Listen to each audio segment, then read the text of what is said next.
Good evening and welcome to Bedtime Stories, the show designed with the lovers in mind, where we put you to bed but never to sleep with the greatest love songs of all time, right here on WOSD Radio, DB Chicago, WCHI, Biggs Radio Chicago, as well as WRLN Array Neal Media Station. It is time for Bedtime Stories, the show designed with the lovers in mind, where we put you to bed, but never to sleep, with the greatest love songs of all time. I kind of hate to start the show off on a bad note, but I kind of sort of have to. This, of course, hits close to home. Michael Sumler, also known as Lil Mike, here in Chicago, and to everybody else, he was known as Chicago Mike. He started off as a designer for Kool and the Gang, making their, designing their clothes and everything else. Ended up becoming a background singer, a whole bunch of stuff. Died in a car accident. So, of course, the tributes are coming in on him. And tonight we'll pay tribute to him. Although he didn't sing on any of the hit songs that they had out, he was a background singer and he was a member of Kool and the Gang. I haven't talked to Robert Kool Bell yet, but I'm sure he's feeling what we're feeling right now. George Funky Brown, we just lost, I think, a year ago. He was the drummer. So tonight, we dedicate our show to Michael Sumler, also known as Little Mike, and of course, around the world as Chicago Mike. But first, we pay tribute to Chicago's own Shy.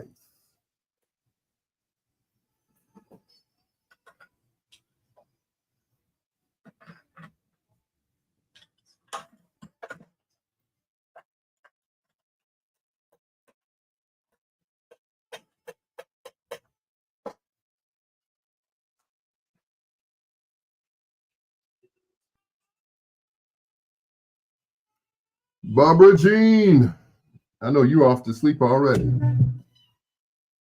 I know that's right.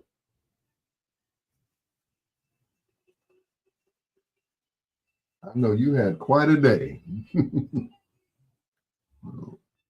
But thank you for stopping. Stopping anyway. Thank you so much. I appreciate you.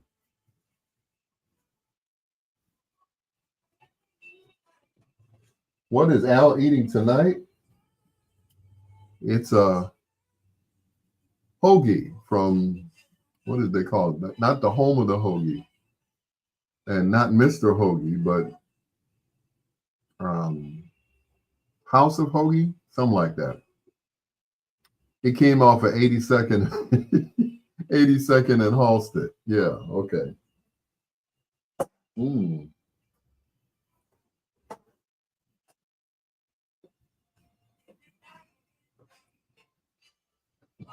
yeah, I had a bite of it earlier. You know, there are two.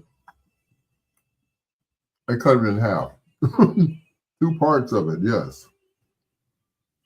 Anyway, we're on Facebook Live. We are also on YouTube, and if that weren't enough, we're also on Twitch tonight. Okay. Now, once again, thank you, Barbara Jean, for stopping by and saying hi before you go to sleep.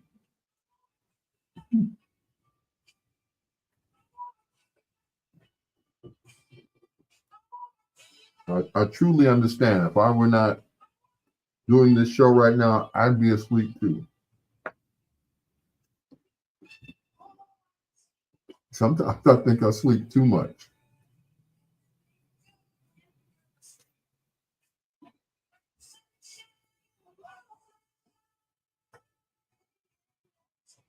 Mm-mm. I think I sleep too much. But what does that mean? Sleeping too much?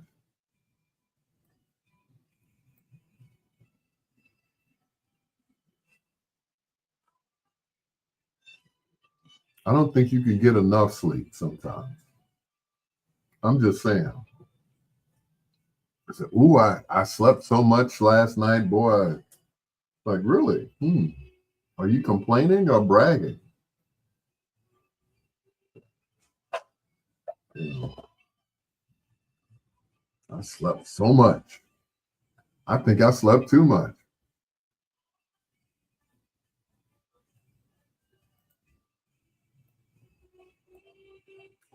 I mean, what does that mean? I slept too much. Or I slept too hard. That's the other one. I think I slept too hard. Used to have the same dreams growing up that I'd be running away from people all the time in my dreams. I'd be running. Where am I going? I'm running away from them. They're shooting at me and I'm not getting shot. It's crazy. In all my dreams, I'm like a superhero.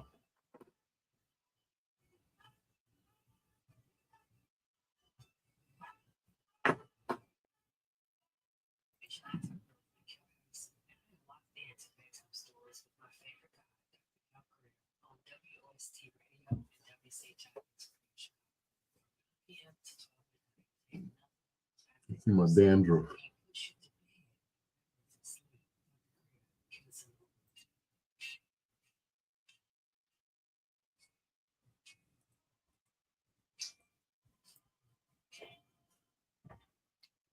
Yep, I'm always running in my dreams. Running from the bad guy.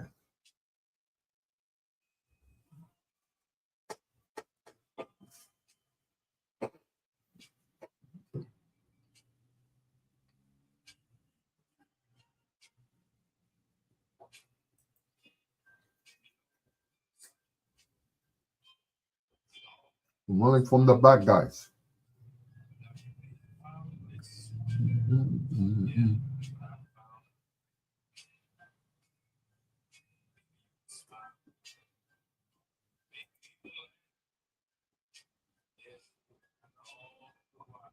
Let me tell you.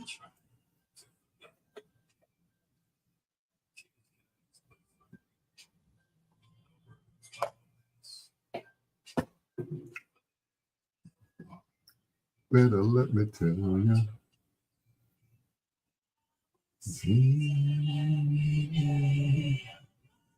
Francis Pratt, what's going on, Peaches?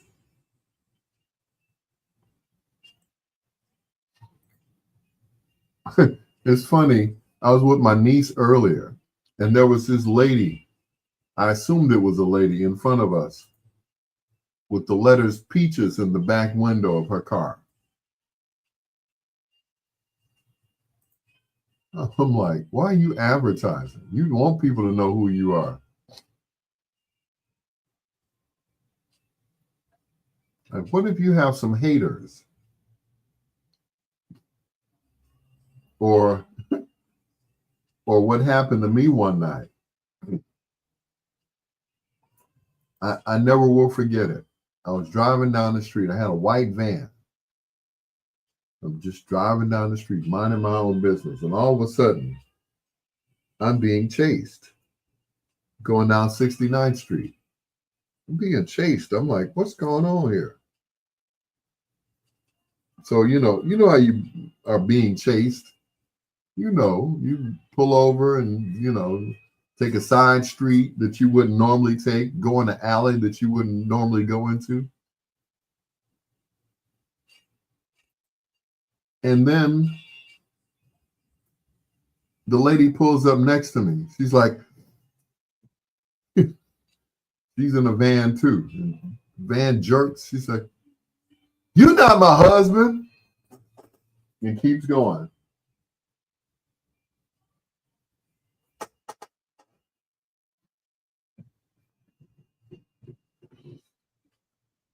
Which is one of the reasons why I never got vanity plate.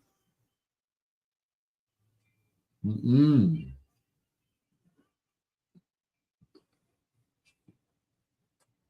I don't want anybody to know who I am in my car. You know.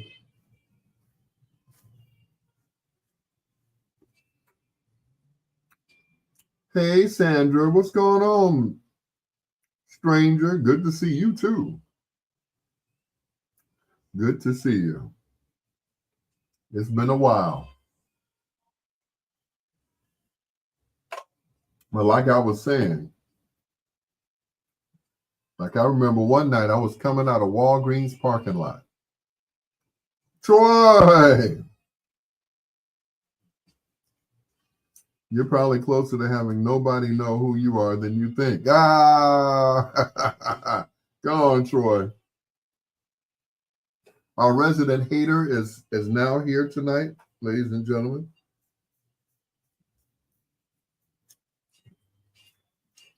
Troy Anthony, hater of the year. And the award goes to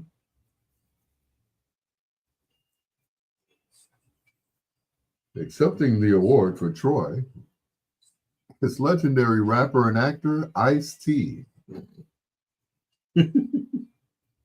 Yeah, man, he's a straight up hater, man. I like that brother. He's a straight up hater. He ain't no player hater. He ain't playing. He really a hater. Thank you, Ice-T. Thank you very much. Uh-oh. Look alive. It's my sister, y'all. Melon Davenport, a.k.a. Honeydew. That's what I'm talking about. What's going on, Honeydew? Honeydew or honey don't? Mm-mm. What's going on, sis?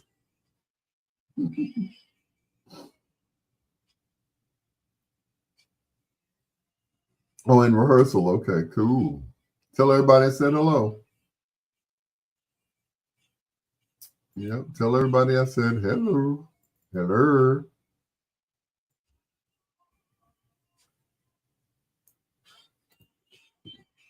Yep. Have a good rehearsal.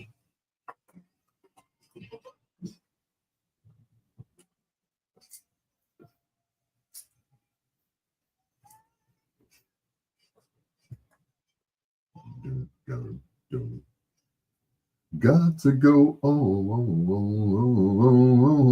yeah, yeah.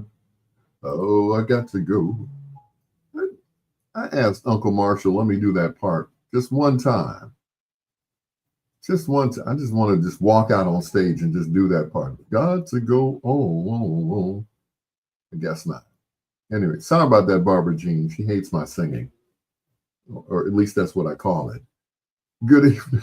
It's bedtime stories. Hello to Melon Davenport, aka Honeydew, who's in rehearsal now as we speak. You don't need no rehearsal, girl. You got it. You got that. Sandra Tires, thank you. Hope I'm pronouncing her last name correctly. It's spelled Tires. Unless you're Hispanic, then it's Therese. Frances Pratt, also known as Peaches, and of course, Barbara Jean. She said, I'm not asleep yet, but I will be. Once again, Michael Sumler, or as we called him, Little Mike. Mike was about the same height as Prince. He was like a hype man, you know, for groups like Confunction and Kool and the Gang. You know, he'd come out, get the crowd all riled up and everything else, and go sing background. Made his transition coming from a performance in Atlanta. So these next two songs are dedicated to Lil Mike, or as the world knew him as Chicago Mike, because he repped the city. Here's two in a row from Kool and the Gang. Cherish the love while it's still here. It's your peanut butter brother, Dr. Al Greer, and this is Bedtime Stories.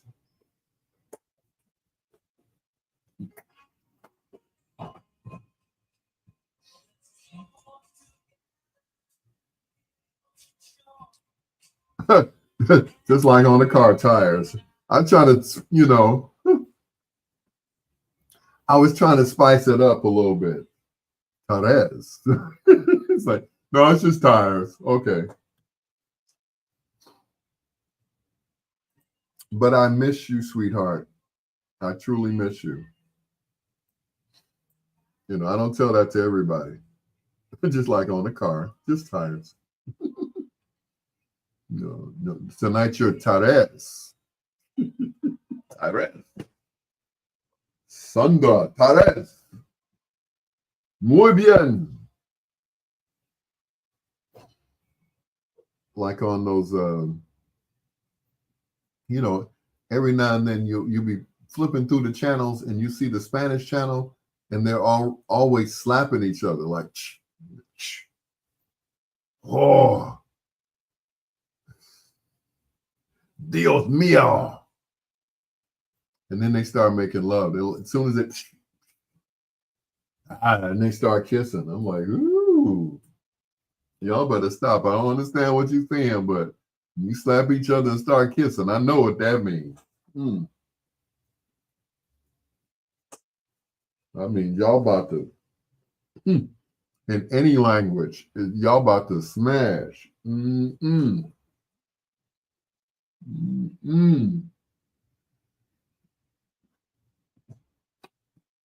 I miss you. Sandra. Tires. Tires.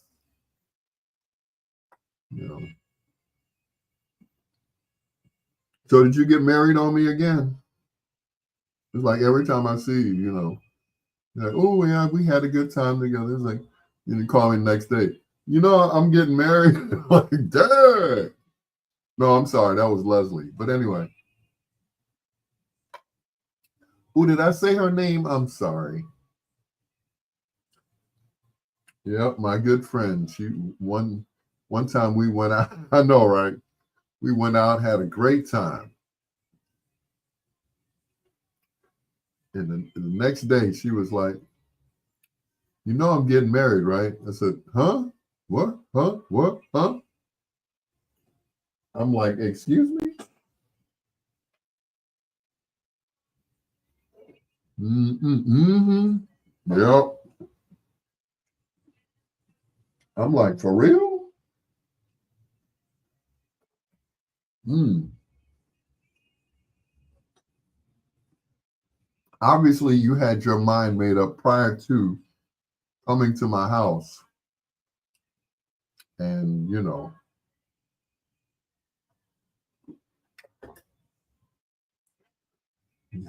said, I guess she said that was her last hurrah. Only married once, and you were there. I sure was. Ooh, boy, was I there. Oh, my goodness. Yes, I was definitely there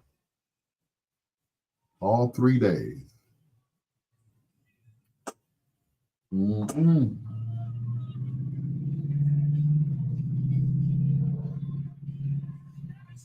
Mm-mm-mm-mm.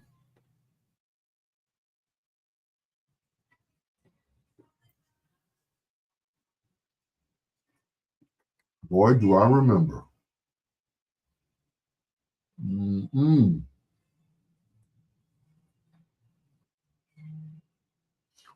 Y'all sick that girl on me.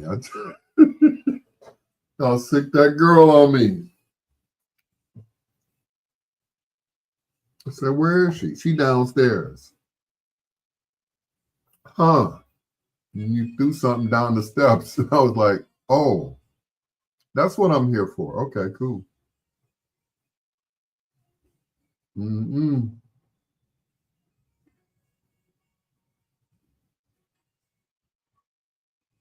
I know those were the days, boy. Please. Right. No, we didn't. No, we didn't. But yeah. But I'm like, mm.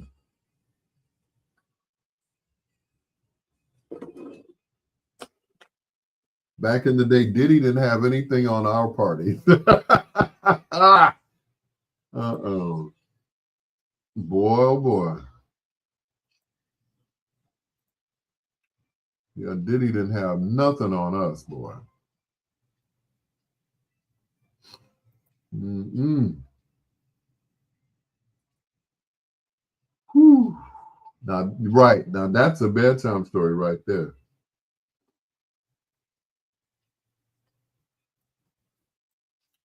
That definitely is a bedtime story. Like I was telling my niece tonight. I was like,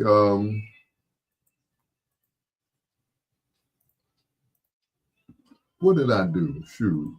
Oh, I got caught one time. Remember that song by Clarence Carter? I said one night I was out, I just taken a Cialis, and I was talking to this girl on the phone. I said, I'm on my way to pick you up. And where we gonna go? We couldn't go in her house and she couldn't come in mine. I just bought this van with just a back seat and a front and two front seats.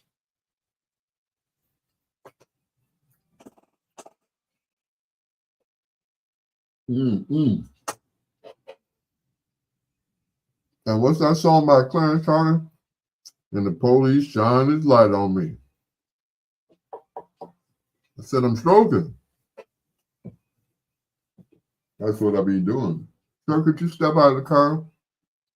Nope. Nope, because that'll be another ticket for indecent exposure. Mm-mm.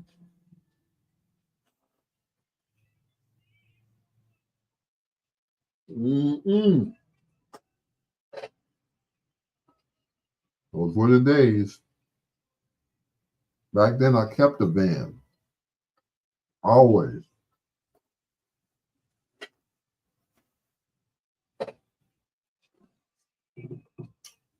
Oh, but that was, girl, I'm spilling tea from like 30 years ago. It's not like this just happened. Mm-mm. This was back in the day when I lived over on, I was on Marquette Road. I'll never forget. It was either Marquette Road or what was the other one? Oh, Prairie was on one side, and then Marquette Road was the street that went east and west. But boy, whew, we were in the back, and all of a sudden I see these lights. I'm like,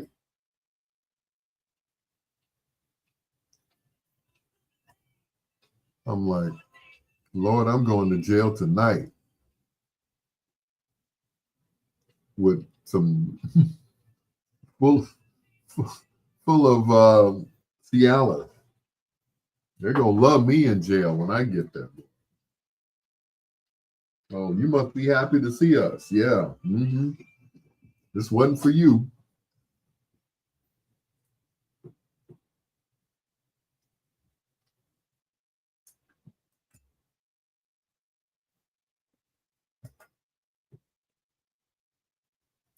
Two in a row from Cool and the Gang. Going out to Little Mike. Cherish and Jones versus Jones from the Celebrate album. It's your peanut butter brother, Dr. Al Greer. This, of course, is Bedtime Stories, the show designed with the lovers in mind, where we put you to bed, but never to sleep with the greatest love songs of all time.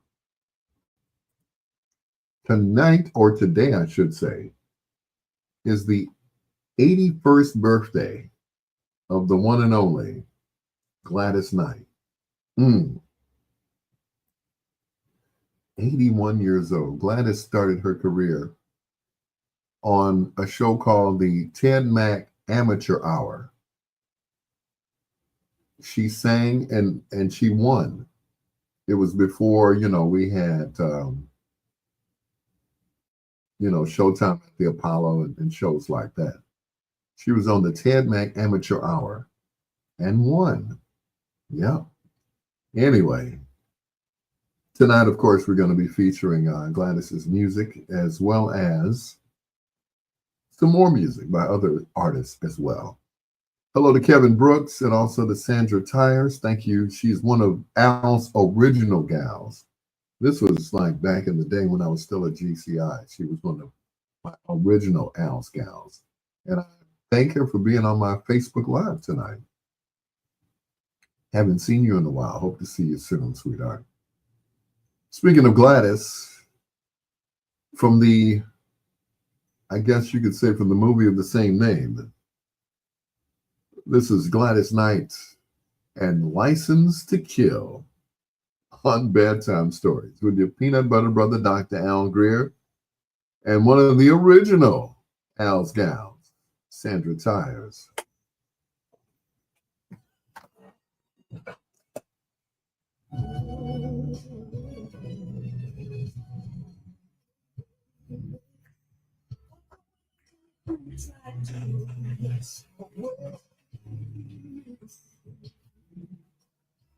Sing it, Gladys.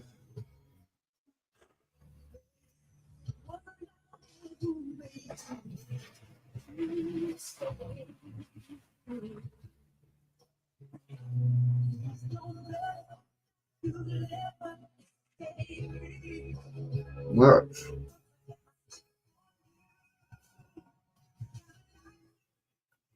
He said, I got a license to kill.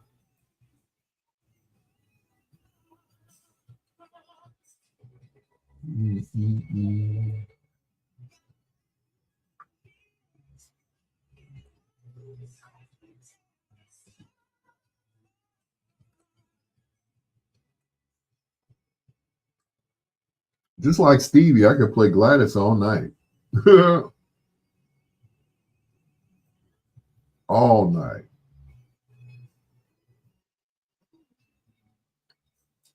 Taste the bitter love.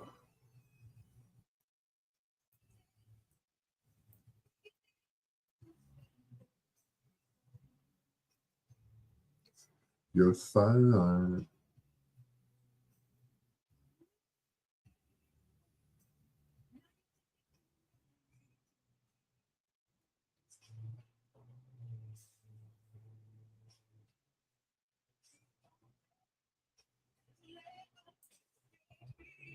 Once again, the site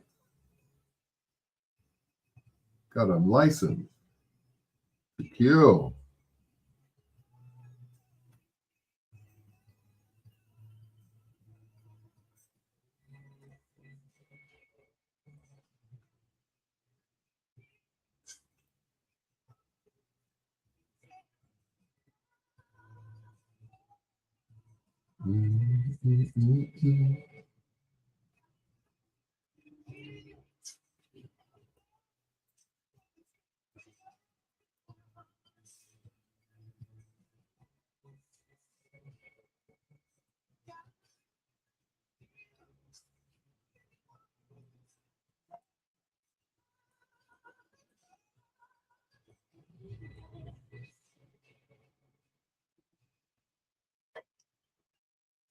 Move on me.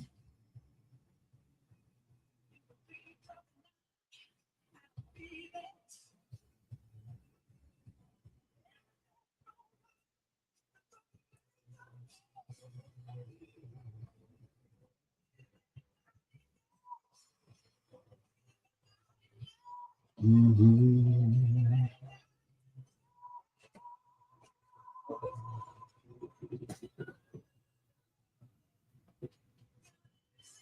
To kill, to kill.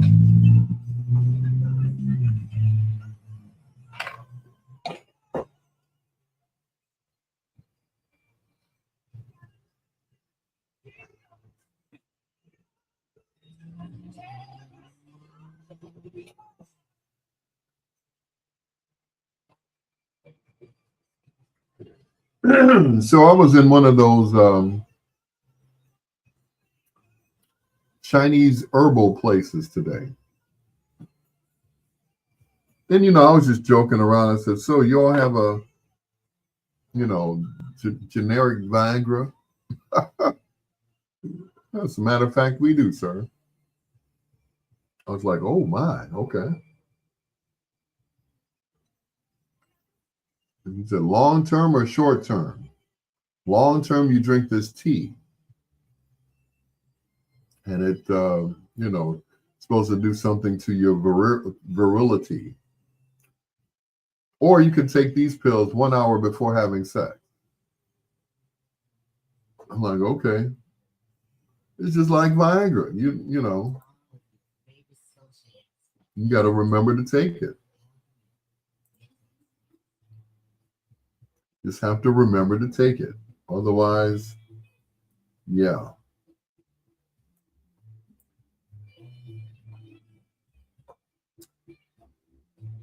Got to remember.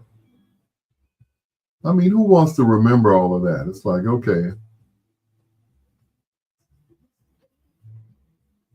To me, that should be something that's, how can I put it? Spontaneous. Now, back when I was younger, yeah, I mean, I walk around ready all the time.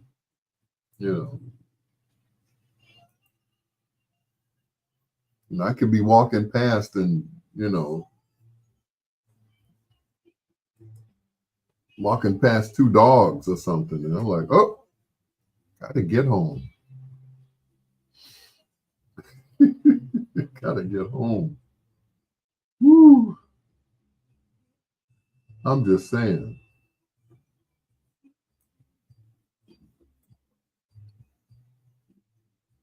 I mean, you got to understand, when they say, take this and then within an hour, once it gets into your system, then you're ready for anything.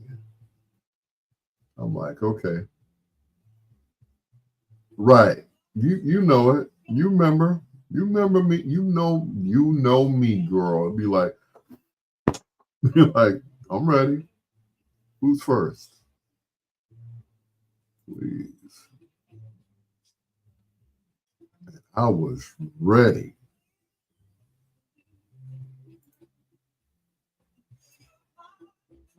When I say I was ready, I was, yeah. Sandra can tell you.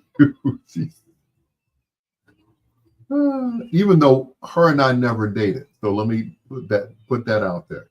Let me set the record straight. Sandra and I did not date.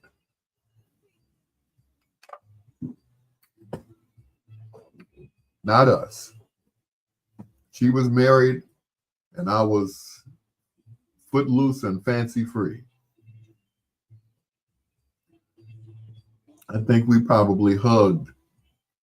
You know, when you got married, I think we hugged and kissed and that was it. But nothing sexual. So, some people get offended or get, a little sensitive when I talk about women that I know that I,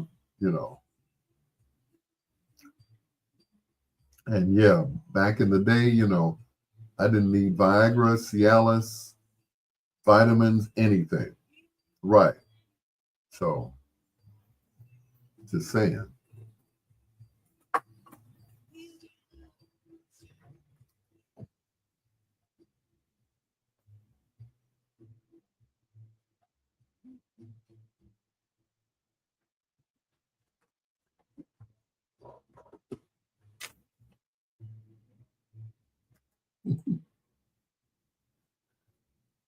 And you will not hear that song anywhere else except here on Bedtime Stories. Vacilon. That is Gladys Knight. Happy birthday, Gladys. Happy 81st birthday. Gladys had a video out that she did a few weeks ago. She was putting on makeup and she didn't have any makeup on. I'm like, she's beautiful without makeup. Oh my goodness, 81 years old. I don't know what her and Patty are doing. The youngest one, of course, is Stephanie Mills. Then you got Shaka, who's next in line. Then you have Gladys and Patty, who are like 81 and 82. I'm like, good Lord. They all look around the same age when you look at them. I'm like, excuse my language, but damn, Gladys. Shoot, you could get it. It's two in a row from New Edition. Do what I gotta do to get to Gladys.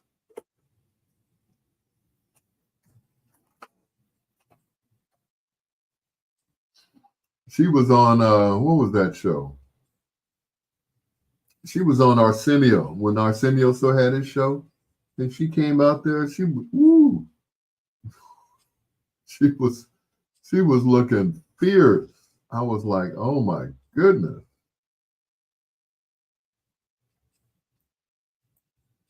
I was like, look at Gladys, look at her.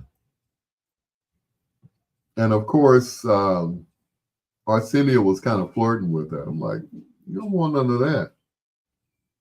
You got kids your age, bro. Shoot. She got children your age. Excuse me. It's not kids. Mm-mm. Like, you don't want none of that.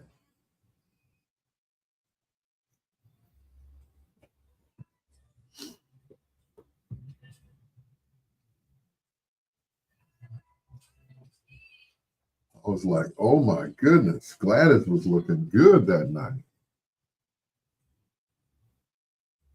She had her toes out and everything. I was like, Gladys, you better stop playing. Stop playing with folks, Gladys. Mm-mm.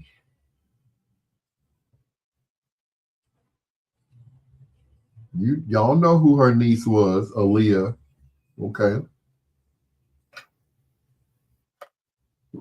Yep. She was married to Barry Hankerson. Uncle Barry.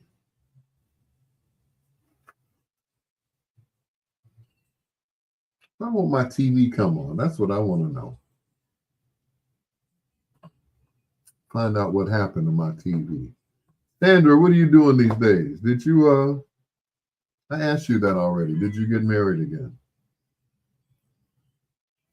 Hump day. Sherry Yvette Withers Banks. Hello there, gorgeous.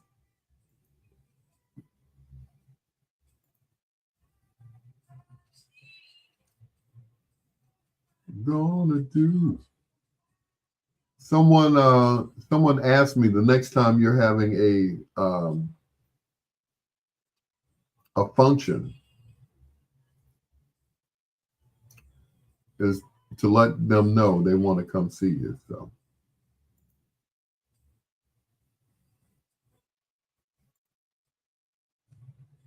yeah.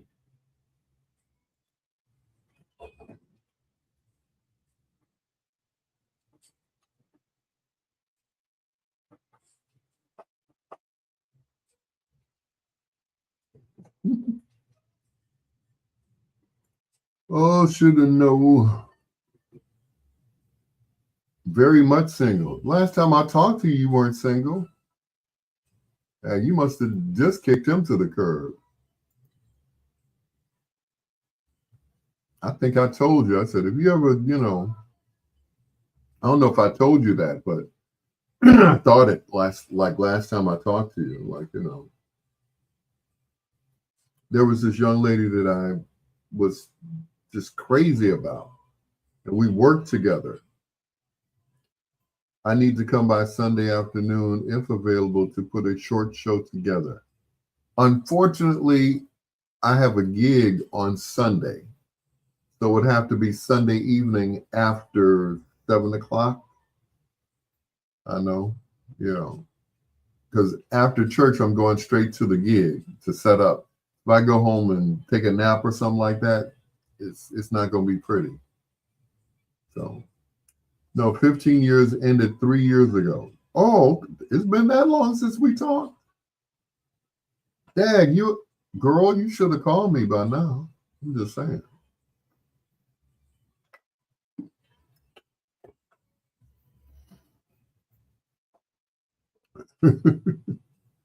You don't want my old butt, please. Yeah,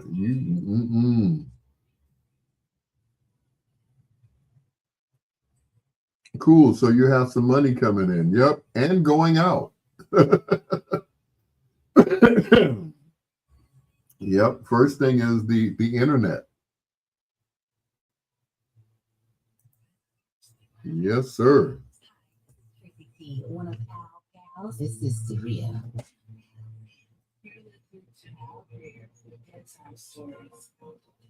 It took time to heal. All right, I'll give you my address. Go right ahead, Troy. So, as soon as the money gets here, it'll be going to bills. But go ahead, try it. I mean,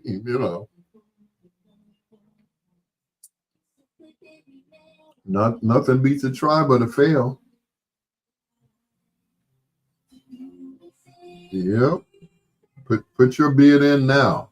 If I have some money left over, you got it. That's for sure.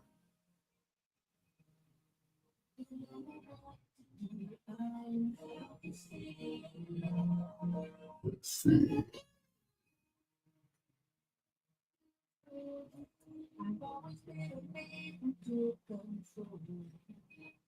Yep. Go right ahead. Put your bid in.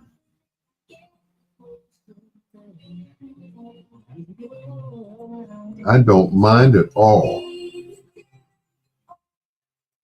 Nothing beats a try but a fail. That's what Mama used to always say. Let's see. I got the light bill. What else? Oh, and $80 internet. So whatever's left from the gig, you definitely got it.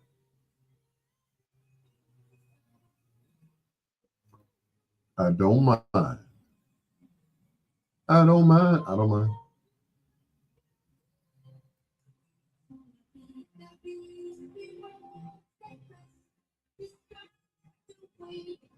Yep, I got money coming in and money going out. But I want to thank everyone before I forget. Everyone who has been sending me donations all this week. Because my account on Monday, no, on Sunday night was negative $500. So I'm finally catching up. You know, they say that's always light, you know, at the end of the tunnel where I'm almost seeing the light. Thanks to your contributions and donations, 500 turned into 300. I'm like, won't he do it? Thank you so much. You know, keep them coming in.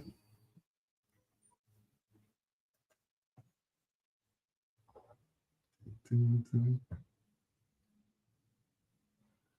new, new, new, new.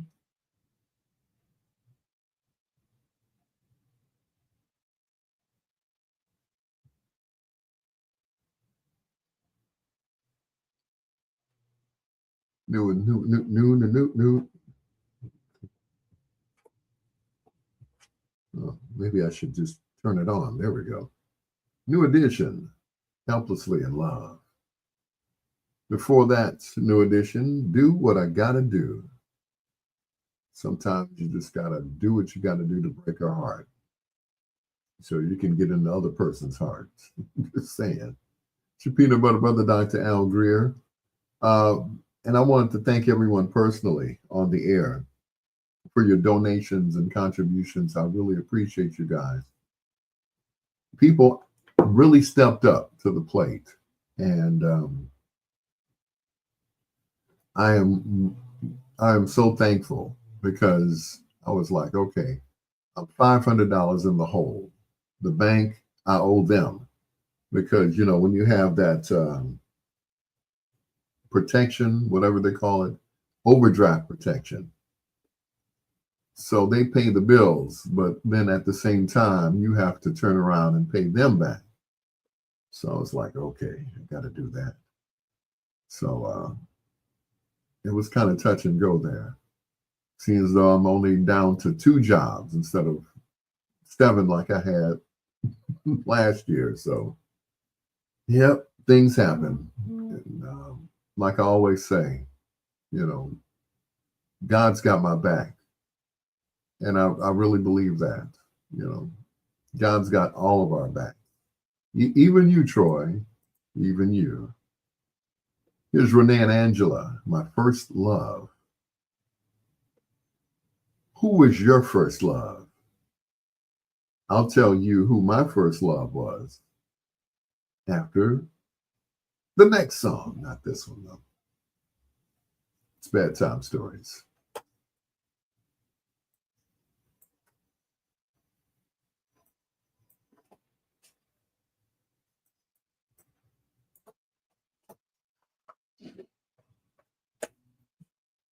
Yep, give me your address, Troy, so I can put you on the list.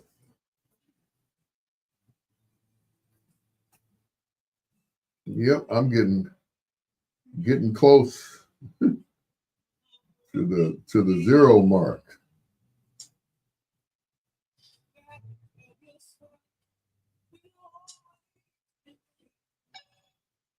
Yeah, yeah. So tell us first. Okay, I'll tell you all off the air. My first love was a girl named Felicia Green, which is too close to Greer.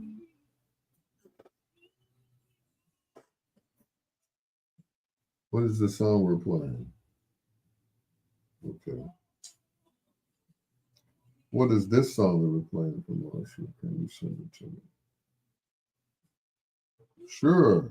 How many times am I going to send it? But okay. Her name was Felicia Green, and she was we were little at the time.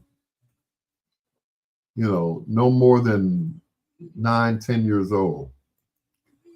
This is before we moved to the South Side. Well, we were on the South Side. We were just in where were we? Bronzeville. I was on 47th Street, and one night we were we were under the steps of my grandparents' house because we lived in the basement. My family and I, we lived in the basement. Although I would sleep upstairs in my uncle's room because my uncle never came home. He never came home. So, I always slept in his room upstairs next to my grandparents. So that was it.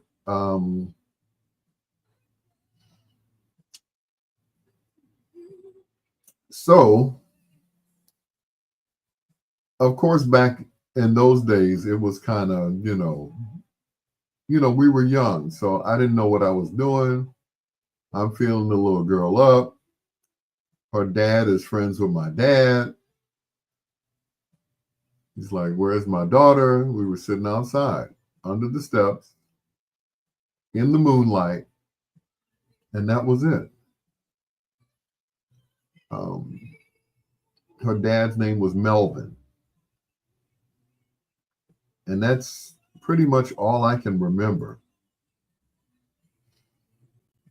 So it was her. And that was it. Now, if you ask me the first person that I had sex with, I can tell you that too.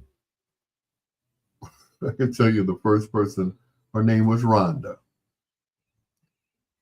And we went to high school together. But in high school, boy, I was just, I was a nerd. I wasn't, what I am now, a bigger nerd.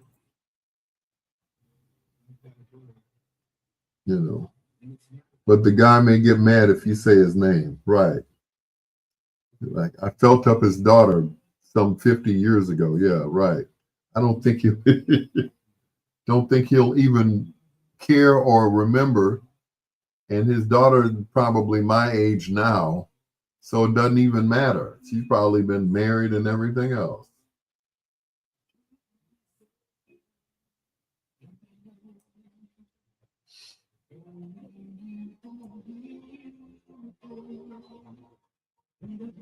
Yep. But her name was Felicia Green, and the second person that, or the first person the first person you had sex with. Oh, but the guy will be mad if you say his name. Name is Ron. Her name is Rhonda. What? No guy, Troy. That's you talking about. You slept with no guy. That is funny. I think you just want me to be gay so you can come to Chicago and get rode. I think that's what it was. No, that ain't me.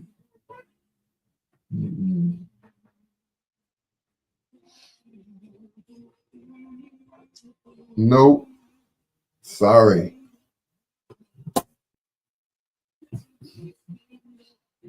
I'm what they used to call a man's man. There was this guy he was my best friend's father, and they call him Mr. Dave. And Mr. Dave, boy, he was a man's man. He wore those stingy brim hats or those Dobbs back in the day, white shirt, Stacey Adams shoes, and I would come over their house. Pay no attention to Troy. He's trying to make me gay so he can, I guess come get bent over or something like that. I don't know. But anyway, so Mr. Dave was like a man's man. But what he didn't know was one of his sons was not like him, and that was his youngest son. But Mr. Dave was he walked down the street and people, they gave him respect. Mr. Dave, Mr. Dave, Mr. Dave, Mr. Dave. But always wore a pressed white shirt, slacks. He was just clean. The Liberace records, the Village People outfits. Like I said, Sandra, don't pay any attention to Troy. You've known me way longer than he has. You never know me to be with a guy. I mean, really? But anyway, let him have his fun until he tires his little self out and puts the binky in his mouth and goes to sleep. But anyway, me with guys. Nah. Unless it's a singing group. I know, right? Unless I'm with a singing group or a band. I can be with no guys, please. Ain't no Village people outfits here. Would you tell them, please? Would you tell him, please?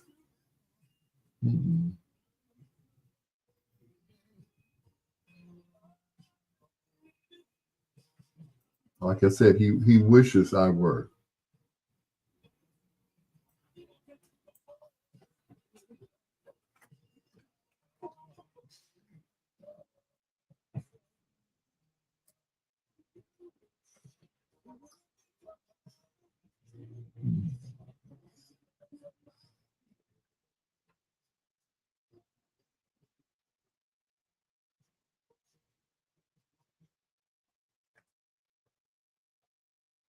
So my first love was named Felicia.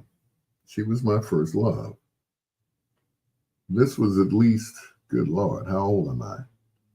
At least 50 years ago or more. At that time, we lived on 47th and Champlain here in Chicago in the Bronzeville area. And her father and mine were good friends. So, one night we kind of dipped off under the steps of my grandparents' house, and a little heavy pecking and necking, whatever, petting and necking went by. And I think that was the last time I saw her. I guess she said, I don't want to go back over their house anymore. Their little boy is kind of, yeah. 50 something years ago. Now ask me the first person that that first love, her name was Rhonda. We went to school together. And that lasted 2 years, maybe 4 years after we graduated from South Shore. It was a long time before I would, pursue anyone else. I mean, I didn't pursue her. She was first. But anyway, that was my first. So who was your first? Tell me. Anyway, coming up, more from Gladys Knight, but now a word from our sponsor. We're keeping the blues alive at Lee's Unleaded Blue Chicago, 7401 South Chicago Avenue, with live blues, jazz, and more from 8 p.m. until midnight nightly. It's Lee's Blues Fest Week Series from Thursday, June 5th to Sunday, June 8th. Thursday, June 5th, it's an open blues jam hosted by Big Lou and the crew from 8 until midnight. Friday, June 6th, Joe Platt and the Source One Band featuring Louisiana Al, starting at 9 p.m. Saturday, June 7th, Inetta Visor and the Christmas Band, starting at 9 p.m. And on Sunday, June 8th, it's Shorty Mac and the Magnificents. It's Lee's Blues Fest Week Series from June 5th to Sunday, June 8th. For more information, go to leesunleadedblues.com. The newly remodeled Lee's Unleaded Blues Chicago, 7401 South Chicago Avenue. Like the man said in the song, the blues is all right. Come out and get the blues. That's right. Come out and get the blues. Lee's Unleaded Blues. Go to leesunleadedblues.com. It's your peanut butter brother, Dr. Al Greer. And of course, I endorse that message because I'll be working there. Yep. See, when one door closes, a window opens, and I jump out of it. We're WOSD Radio, DB Chicago, WCHI Big Radio Chicago, and of course, WRLNradio.com, a Ray Neal media station. It is I, your peanut butter brother, Dr. Al Greer, as we celebrate the birthday of the Empress of Soul. This is Gladys Knight and the Pips. And if I were your woman on Bedtime Stories.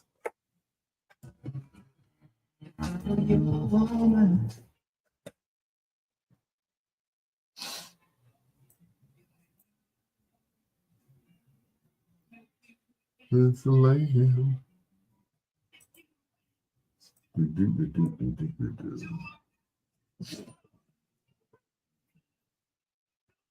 So, congratulations to Larry Hoover. President Donald Trump has commuted the sentence of former Chicago gang kingpin Larry Hoover.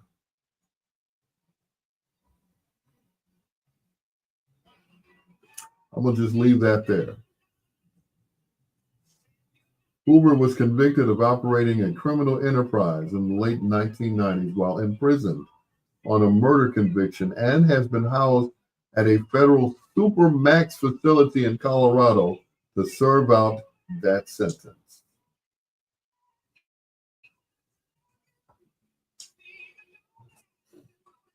Slick Vic.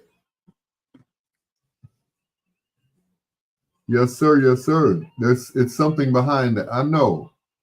Why would white Donald Trump, why would orange Donald Trump release black Larry Hoover?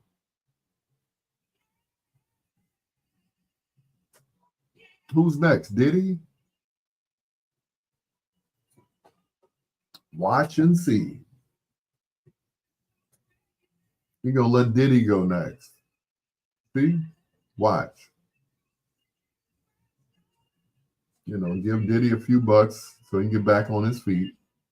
Not that he's losing any money. Deron Williams. I'm always here. Sometimes I can't get on Facebook.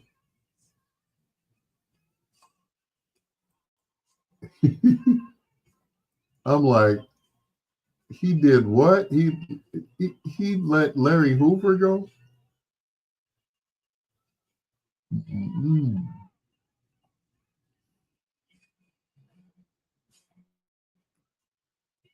Mm-hmm.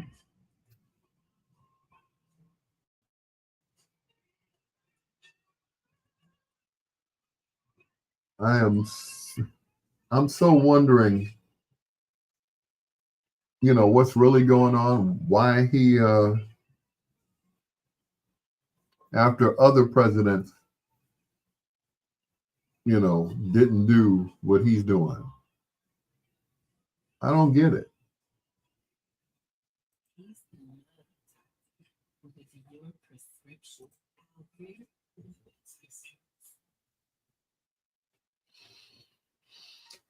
I'm just saying.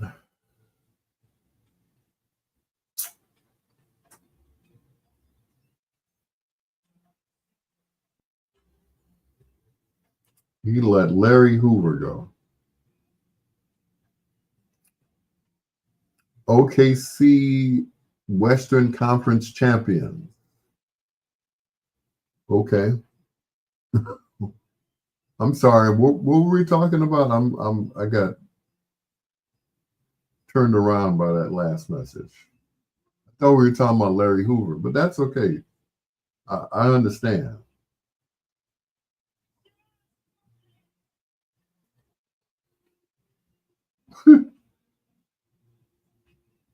What I still don't understand is he let Larry Hoover go. I'm like, really? Okay.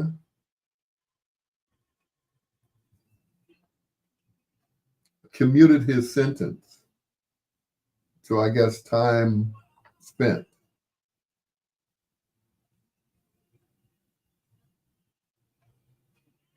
Hmm.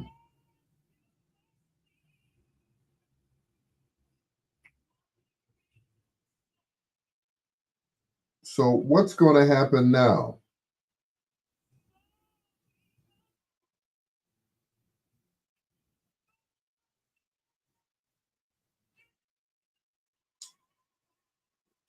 I'm just well, yeah, but he's not getting out. Well, yeah, he's going to be sent to maybe a halfway house or something like that.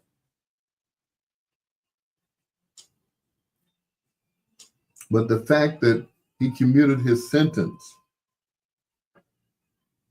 speaks volumes. I'm like, okay.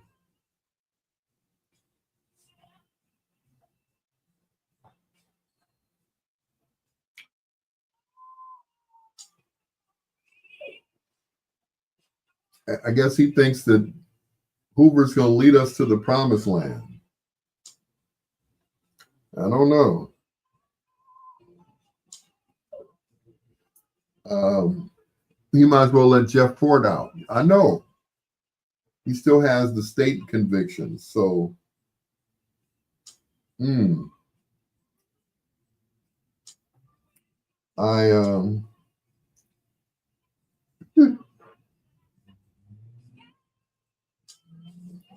rather not talk about that because, yeah. And my thing is, he's been locked up all this time and still running the Black Pea Stone Nation.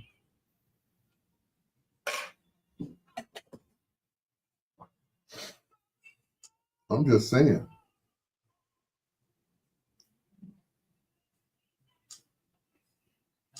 I'm just saying.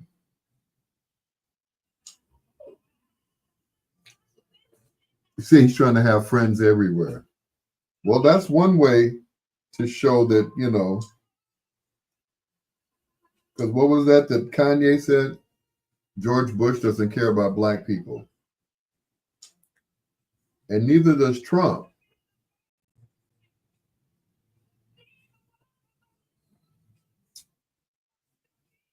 So, mm,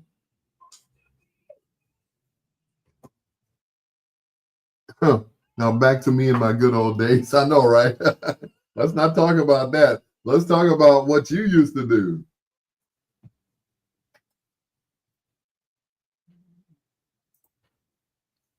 Gladys Knight and the Pips. Neither one of us wants to be the first to say goodbye. That was probably one of the last songs they did for Motown. After that, they moved to Buddha Records. No more Funk Brothers. Now they're in the hands of the Wrecking Crew. So you guys don't know who the Wrecking Crew is. You need to do a Google search. All right. The Peanut Butter Brother, Dr. Al Greer. Sandra Tyres wants to hear about my past. Back to your past. Let's not talk about what just happened today. Can I mention it at least? President Trump has commuted the sentence of Larry Hoover. Film at 11. It's two in a row. I'm gonna leave that alone. Let's talk about my past again, right? Like you said, Sandra. Let's go back to my past. Two in a row from the Brothers Johnson. This is Treasure on Bedtime Stories. with your peanut butter brother, Dr. Al Greer. Saying hello to Victor Jackson.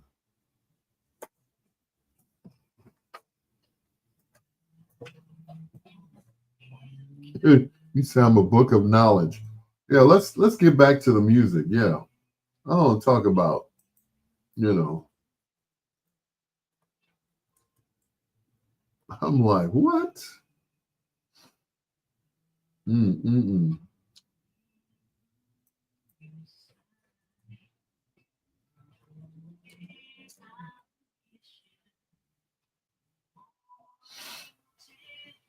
Mm.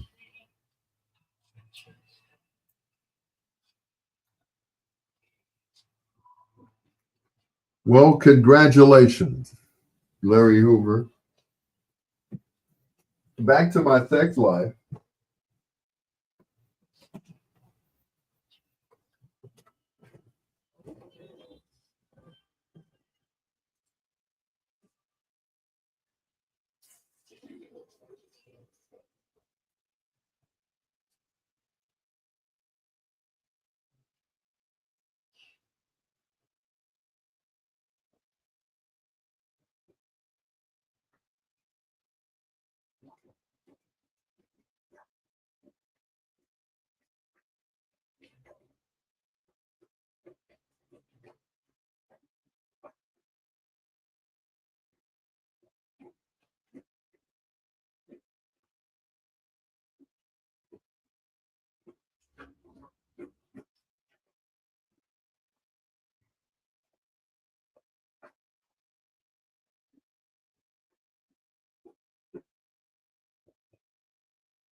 Chill. Vic. Let's see, what was that comment before yours? It's hard not to play music on Facebook Live, but you're doing your show live. And play your music and show on your show. Wow. Yeah, I know, right? Got a chance to talk to one of our peanut butter brothers. Oh, get not Mr. Palmer and Raheem Devon. That's all right. I am glad that they are still doing radio. Yep. I know this is going to sound funny, but Gil and I share a daughter together. Figure that one out. Yeah.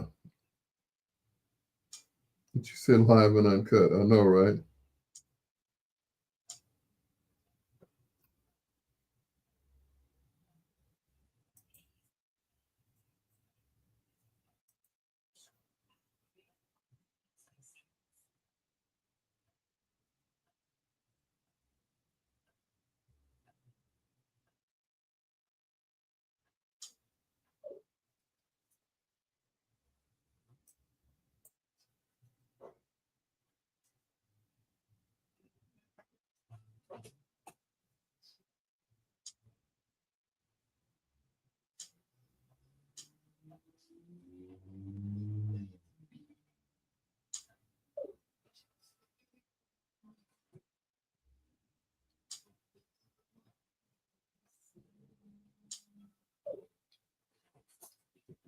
Yep.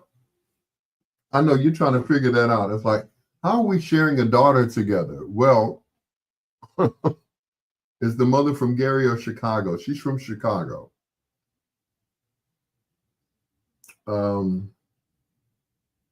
how can I put it? It's hard to explain. Biological and marriage. No. Here's what happened. Let's say we were both at the same place at different times. Does that make any sense? It's like, how can I put it?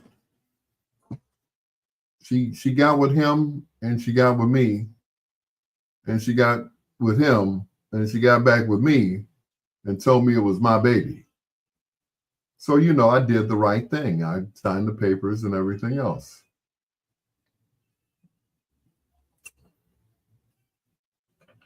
I did what I was supposed to do that time. So, of course, it came out later that, exactly. Thank you. Thank you, Sandra. Double dip. Double dip. And if you look at us, we have similar attributes. We both have these voices. Thank you, Father. Thank you, Jesus. We both have that voice. So, it could have been either one of us, but, you both have beautiful kids. Thank you.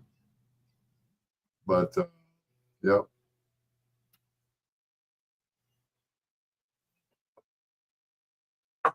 Yep, he was the pappy. I just signed the papers. I did the right thing that time.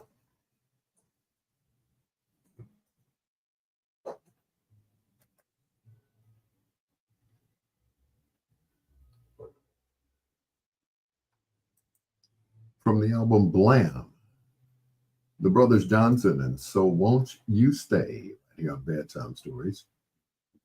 With the Peanut Butter Brother, Dr. Al Greer. Back in the day, Quincy Jones had produced, I think, 1, 2, 3, maybe 4 albums on the Brothers Johnson. I think the last album was Light Up the Night, right before he started his own label. And unfortunately, the Brothers Johnson were still signed to A&M Records. So Quincy could not produce any of their albums, which made them kind of suffer, because after that, they never came out with another hit after that. Although they were produced by Leon Silvers, who was a hit maker, they could not come up with a hit for the Brothers Johnson. I guess the funk had kind of run its course. And so did Quincy. He ran his course, both with the Brothers Johnson and with Michael. So they both had to find a new producer. And of course, that producer was, in the case of the Brothers Johnson, Leon Silvers III from the group The Silvers. And yeah, that was it. Brothers Johnson and a couple of other people. Another one was Patty Austin. Quincy couldn't produce her either, even though that was his goddaughter, but he signed her to his label. It got a little complicated, Anyway, enough music trivia tonight. You'll get plenty of it in the following month. Here's Brenda Russell, singer, songwriter, and musician, in the thick of it on Bedtime Stories. Hey, Slick Vic.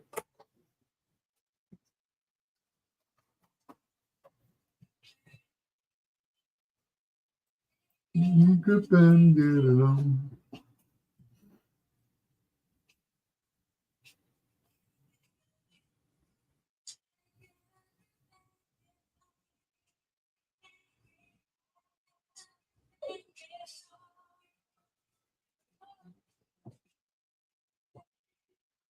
What Sandra said, double dip. Double dip of chocolate chip.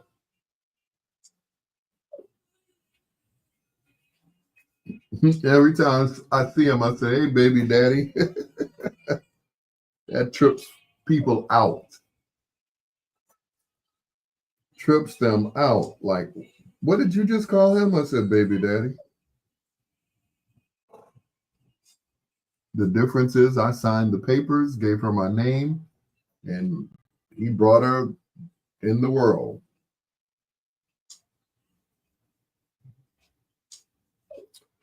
And that was it.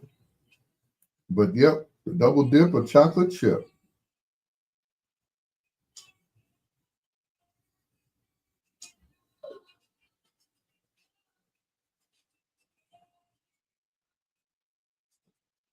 Stuff happens.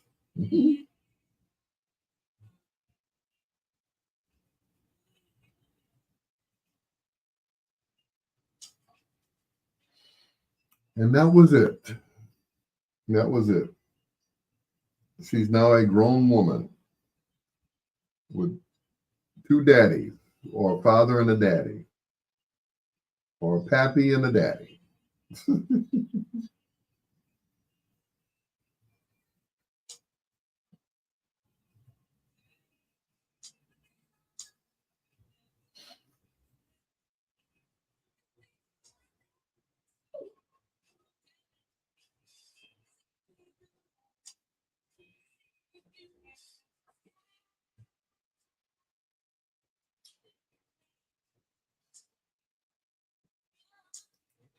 It reminds me of, I don't know if you remember, Vic, if you remember Eric Blakey, EB. Sounds like I know, right?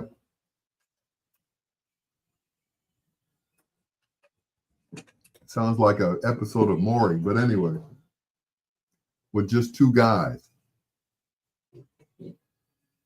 and possibly a third. Who knows?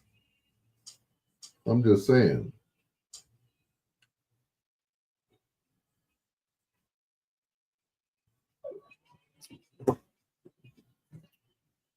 So, how can I put it?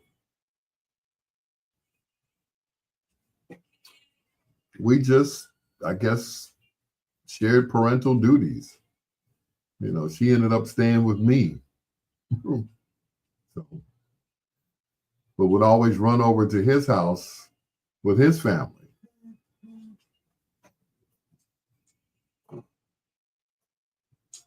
So,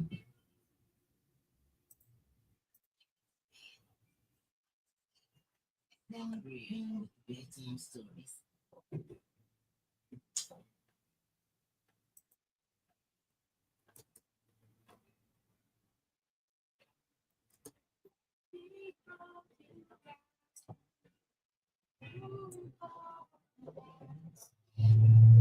but yep. Now I have a goddaughter that I know is not mine, but she calls me daddy. You know, she has a father, but I'm the daddy. Figure that out.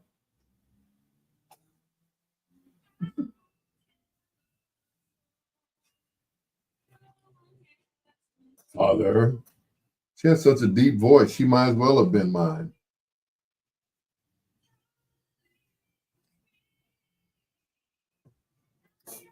Yep. Anyway, if only for one night.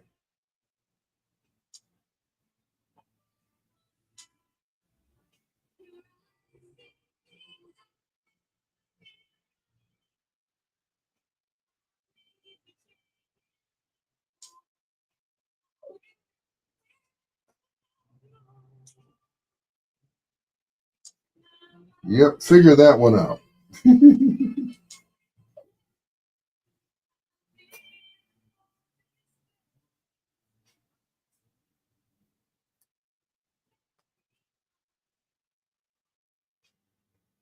Here for one night.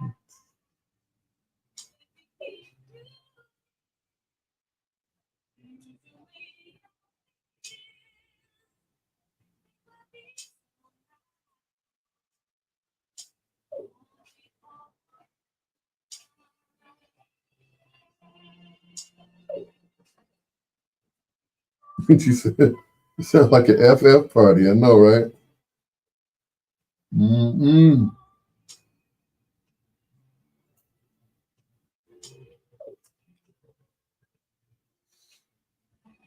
Yep. People ask me all the time. So when are you writing your book?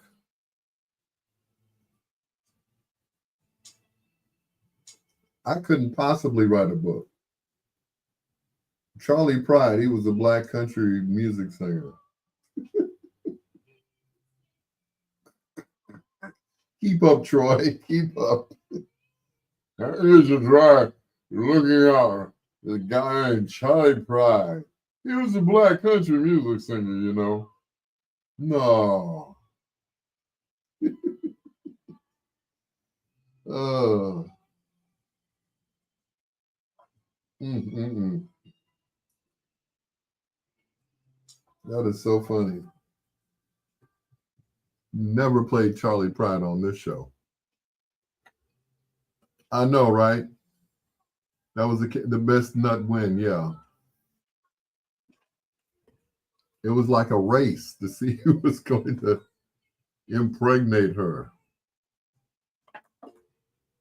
Yep,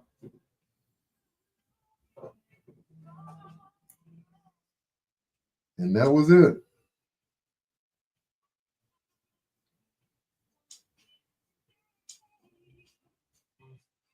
I guess mine didn't make it.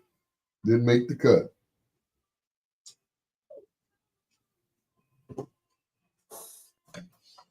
Knocked mine out, boy. I tell you.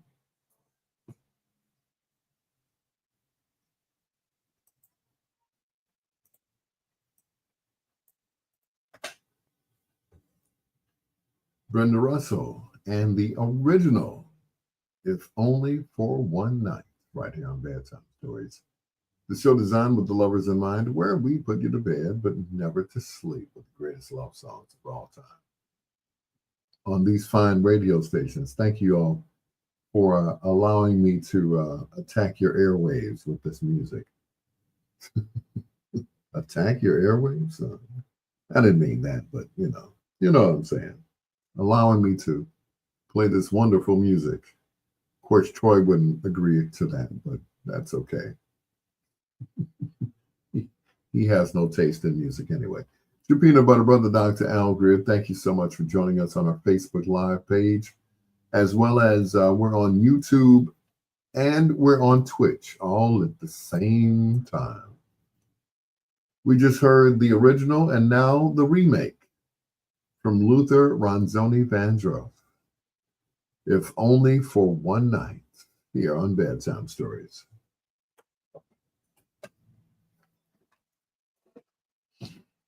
Let me hold you tight.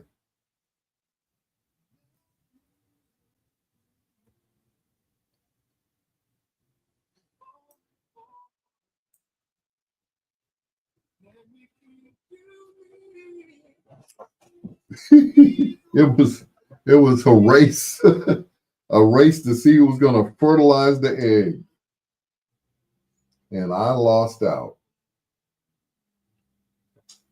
For a change, I lost out, huh? Probably one of the first times.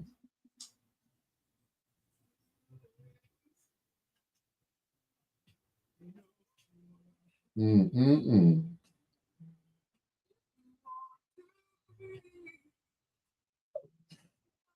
Yep. On your marks, get ready, set, go.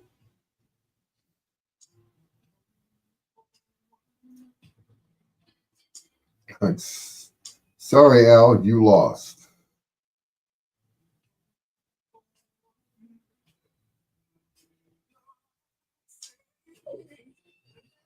And it's funny because she looks like both of us. How crazy is that, right? She looks like both of us.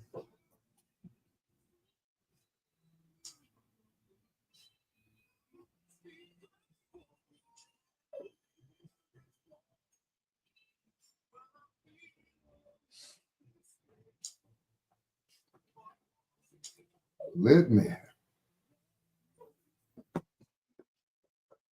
You'd have thought Luther made this song, right?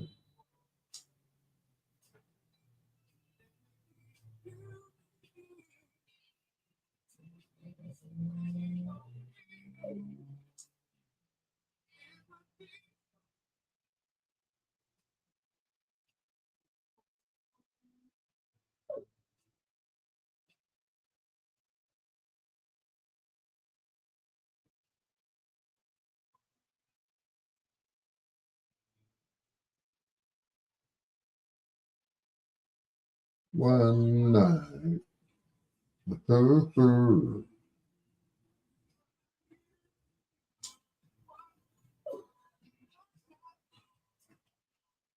Your love. Oh.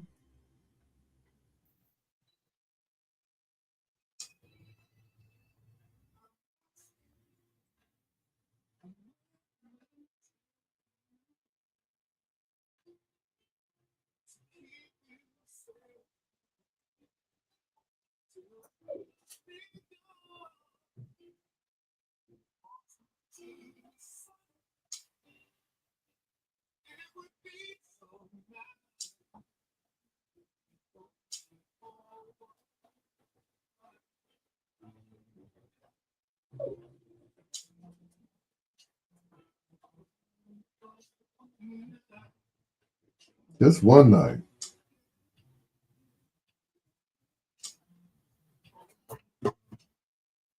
Go to bed. I go. I will call you soon. Good night, my friend. Love you. Love you too, Sandra. Like I said, I miss you. You still got my number. It has not changed. Give me a call. Let's get together and do lunch.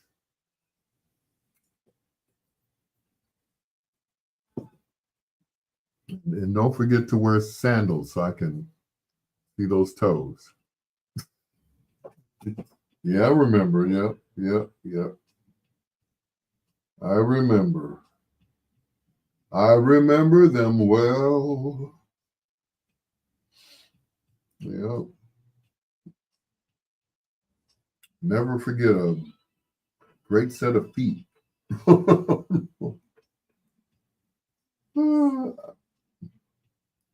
You couldn't possibly miss me more. Trust me. Everything that I've gone through, please. You couldn't. Ain't nobody talking to you, Troy. Haterade. Got a gallon of haterade right by the bed. Like, Charlie Pride. What? Charlie Pride. What? Who's talking about Charlie Pride? Who gives a rat patootie? We doing love songs. We ain't doing, hey, did you ever see the most beautiful girl in the world? Like, no. We are not doing that.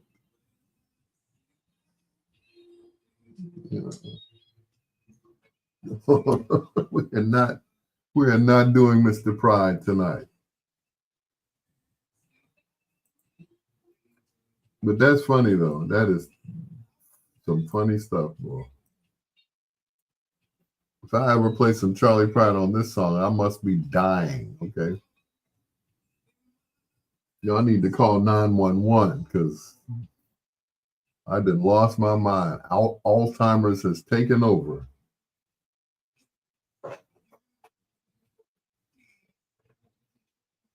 Let it be he. I miss you too, Sandra.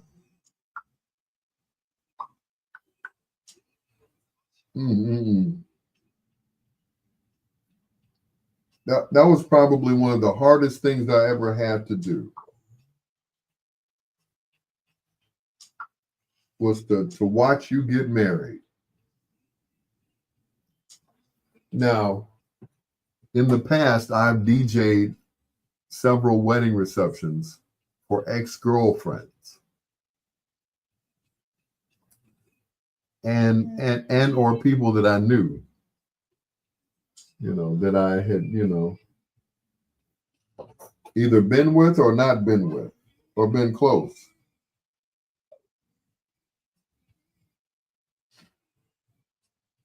I've,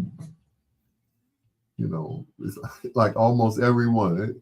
Did you DJ my reception if I got married? Sure I would. Would you say, am I on? You're on, Vic. You are on. But I had to watch you get married. I'm like, It had to be happy. Like, congratulations. No, not. Mm-mm. And it's not that I wanted you for myself. I just wanted you to have better. And at the time, you seemed like you were happy. So I just,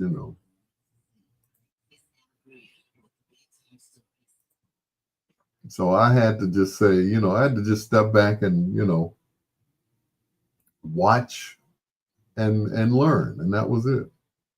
Al, did you get the picture? Is that the one that's the beginning? Let me check now. Check now.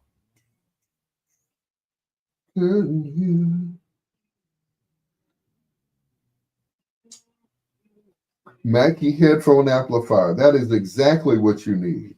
Absolutely. Amazon, buy new, $39.99. Yep, that's what you need, sir.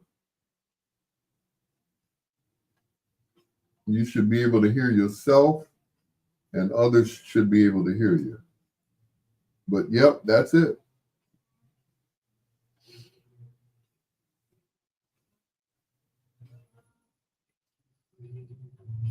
I said you might also like 10-foot WC Pro Quad Ultra, whatever. Not for no $50. I wish I would buy a cord for $50. Mm-hmm. But yeah, that's the headphone amplifier you need. You want to be like me when you grow up. Bless your heart, sir. I thank you. I thank you from the bottom of my heart. Thank you. Yeah, be like me. Mm-mm. You don't want to be like me. Trust me. In a couple of weeks, I'll be in the dark with no internet. Rent will be paid. Oh yeah, thanks to SSI, rent gets paid on the first of the month, but there'll be nothing on in here. Even though we're almost close to the same age. Well, yeah, I'm 65. Well, I'll be 65 in December. So yeah. Yeah. Yeah. KP, what's going on, Sugar Plum? Ooh, let me stop. People get a little sensitive when I give other people more attention. I'm just saying. Hurts their little feelings. They must be an item. Yeah, we're an item, all right. We're an item at Walmart. That's what we are. Ken and Barbie. Yeah, we're an item. Yeah.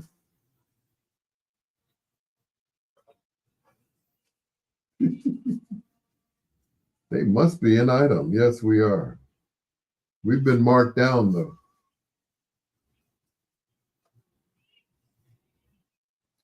Good Lord. It's getting worse. 63. Yep, I got you. I got you. A few years. 65.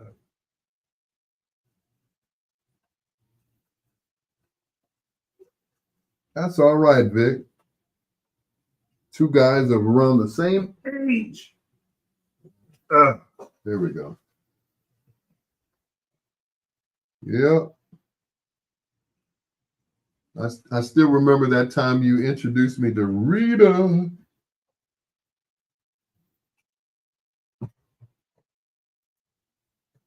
Still crazy about Rita. She just crazy. She just crazy. I love her though. She just crazy. The original and the remake of Creepin', originally done by Stevie Wonder from his album Fulfilling This First Finale. You have to say it like that. Anyway, before that, Luther and If Only for One Night and Creepin'. If Only for One Night, originally done by Brenda Russell, right here on Bedtime Stories. Hello to Pat Westbrook. She says 65 is the new 50. Well, in a few months when I turn 65, I'll be turning back the clock, I guess. Anyway, Mike Sugar D, what? Mike Sugar D Richardson, get out of here. What's going on, brother? Long time no see. I remember last time he was, what were you doing? We were down in the South Loop, and I saw you, and I got out of the car, and you said, man, you can't park there. And I came out and gave you a big hug, and everybody looked like, is he going to kill him or what?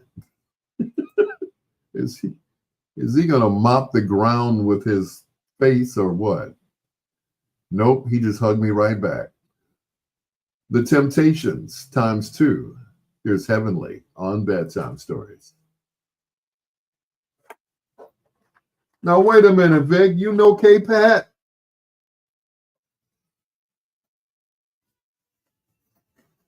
Wait a minute now. Mike Junior High School classmate and turntable sister, Kimberly Pat. Man, talk about a small world, right? What a small world. There we go. That's better. Woo, I can see. It's a miracle. A Smokey Robinson in the miracle. What's going on, Sugar D?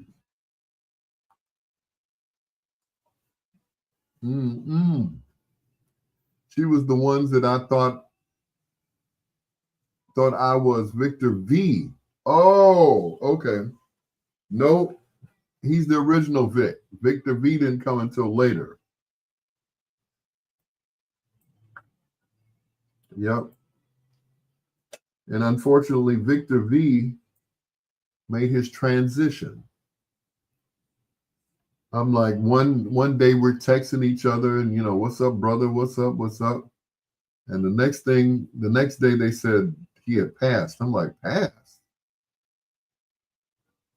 From what? He was a young guy. I was like, no. I was, But yeah, you're the original Vic. Victor V, the hip hop jock on the hip hop spot. Yep. The original. Like F.J. Bailey used to say, I may not be the original blues man, but I'm the real blues man. Yep, Rita.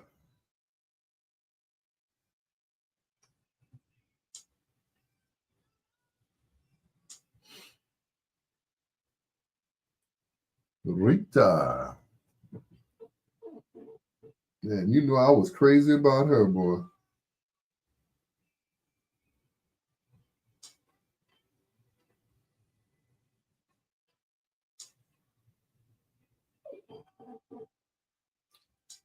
I was crazy about Rita.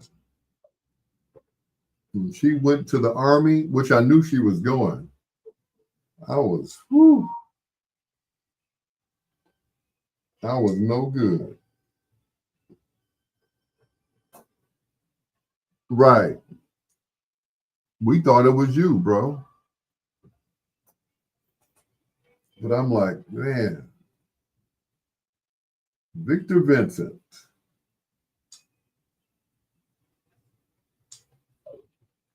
It was that whole Gary connection. That's what it was.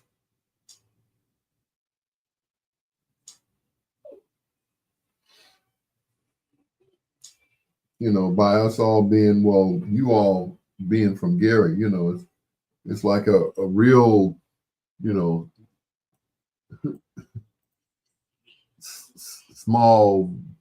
small circle. Everybody knew everybody else. So that was it. And it's funny, Vic, because I told this story to my niece the other day. I don't know if you remember, you were DJing at this place called the Cottery Club on Broadway, and I hooked up with this young lady who was from, I think she's either from East Chicago or Hammond. I went to pick her up. We got to the club. You were DJing that night. And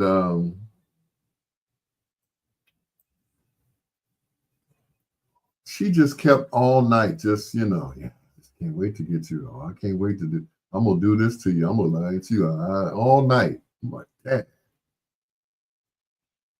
We adopted you long ago with Damon Williams, Tony Schofield, and B. Cole and others. I know, right? Gary's own, Al Greer. But anyway, so I brought her to and Kenny Howell, yeah. I brought this girl to the club. You were jamming. You were just, and I pulled you to the side. I said, bruh, is there another way out of here? And you said, yeah. I said, okay. You pointed to the back door, which was behind you. And I left. I don't know what became of her, but I know I never heard from her again. I guess she was mad because I left her Bud and Gary.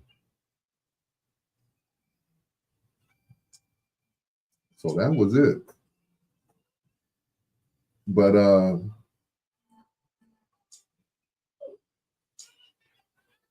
I was like, I can't do it. I mean, I could do it. Yeah, I could have smashed, but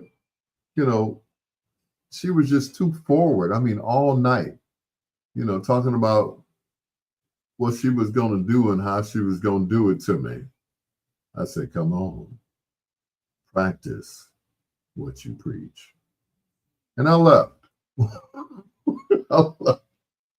I ran away from the. Yes, I did.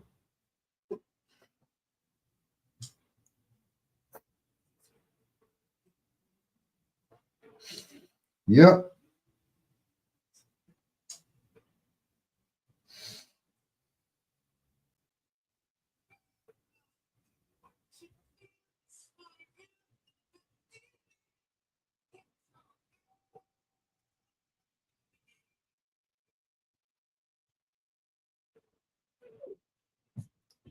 Left that girl sitting at the bar.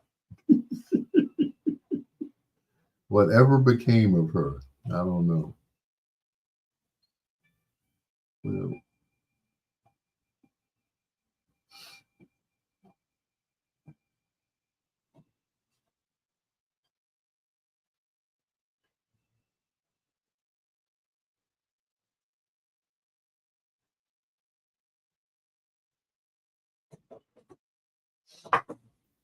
I'm a celebrity. Yeah, right.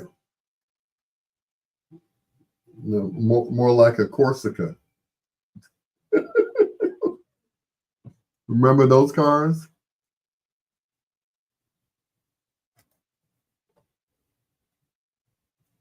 From the album 1990.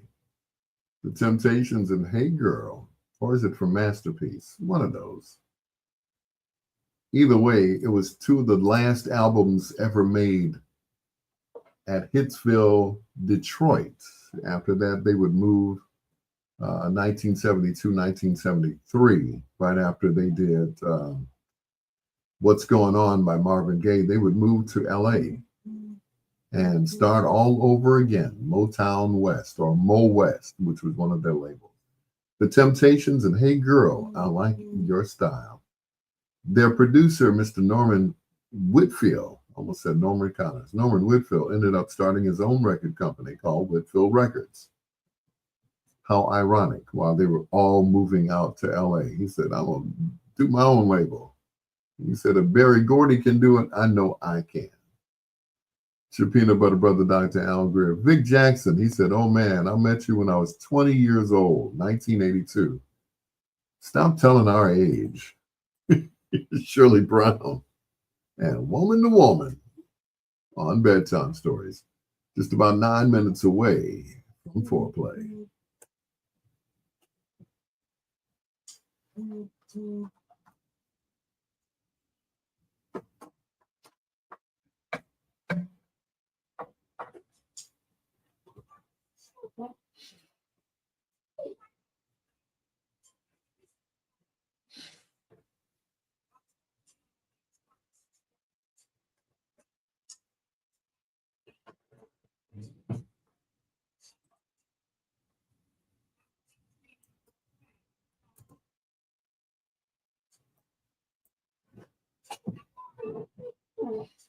What'd you say? Freshman year at Columbia College. Wow.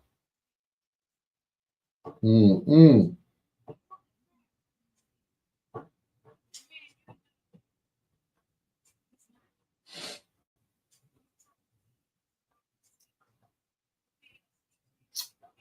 Woo. 1982. That was the year that I went to that I came to Gary to be on WLTH. Mm.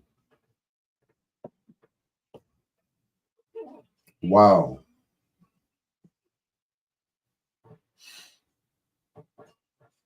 My daughter was just born then in 82.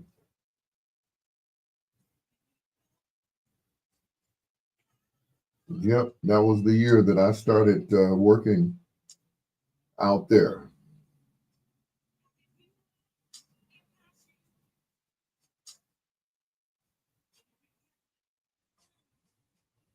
Doing your internship with 1370, Gary, Indiana. I know, right?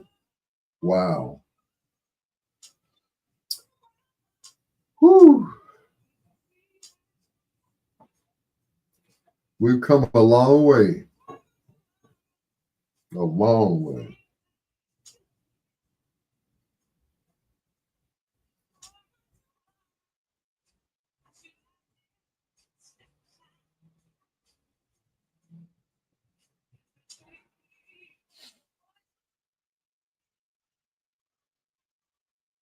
Mm-mm.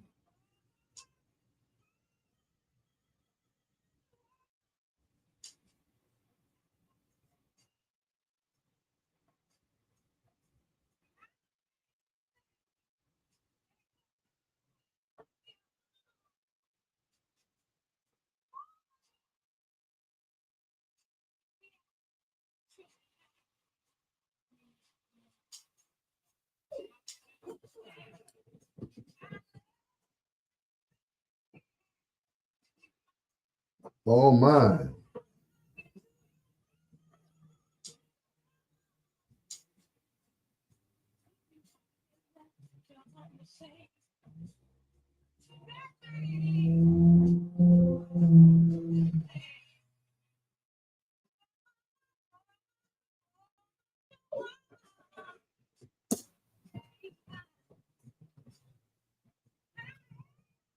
Wow.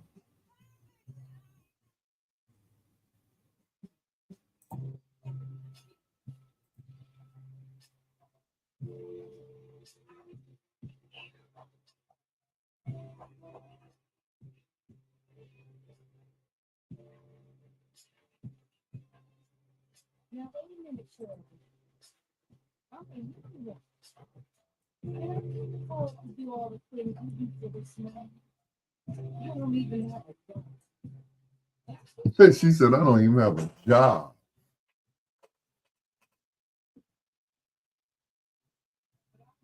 Mm-mm.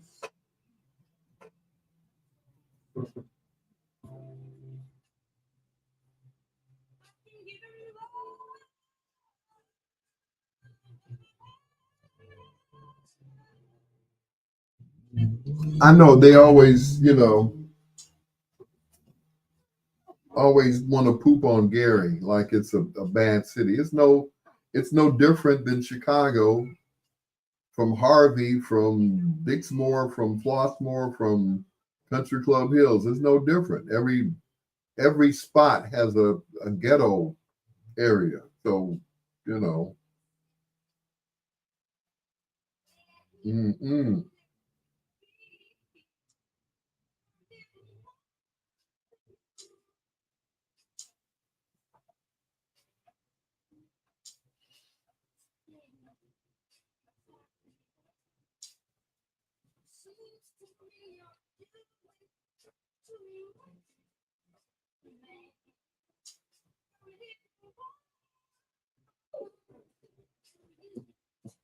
I mean, Gary can't be all bad. They produced the Jackson Five, so I'm just saying.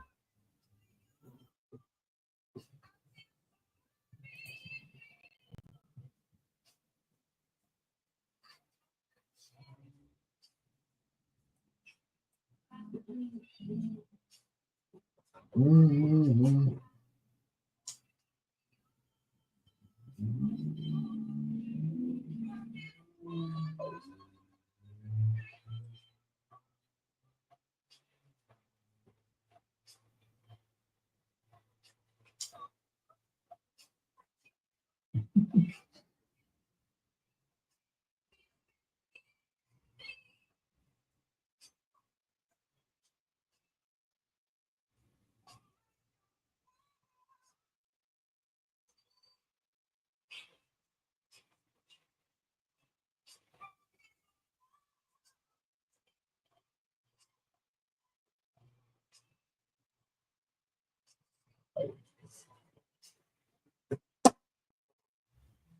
That's right. You know, Gary's got big history. Don't you know?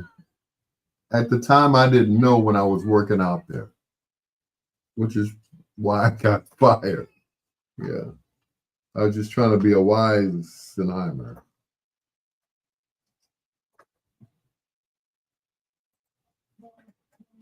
Barbara, this is Shirley. She said, I can't afford to buy the things that you buy him. I don't even have a job. At least she was honest. But I can give him love, a meal, some fried chicken, some greens, some black eyed peas, some ham hocks. No, not for me, though. Yeah, no pork on my fork. It's your peanut butter brother, Dr. Al Greer. Once again, hello to Vic Jackson, Slick Vic from Gary, Indiana.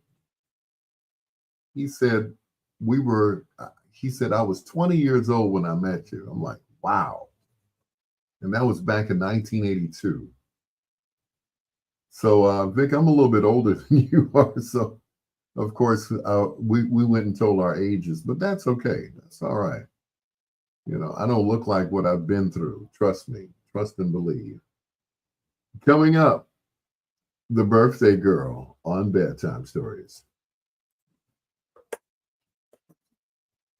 To the Greer, Indiana community, Friday, June 20th, 12 noon to 3 p.m. Sponsored by the Office of the Calumet Township Trustee, the district's offers senior summer series of free parties for our seniors at the YWCA, 150 West 15th Avenue in Gary, Indiana. Now, you know our seniors like to sing them golden hits. There will be karaoke and more. Lots of fun as we pass the golden light. Bring your seniors out to meet the legendary Marshall Thompson himself. Take pictures with them as we sing the hits you grew up with, like Old Girl, Have You Seen Her, Pay You Back, and more. Sponsored by the Office of the Calumet Township Trustee, Ty Atkins. For more info, call 219-614-3091. 219-614-3091.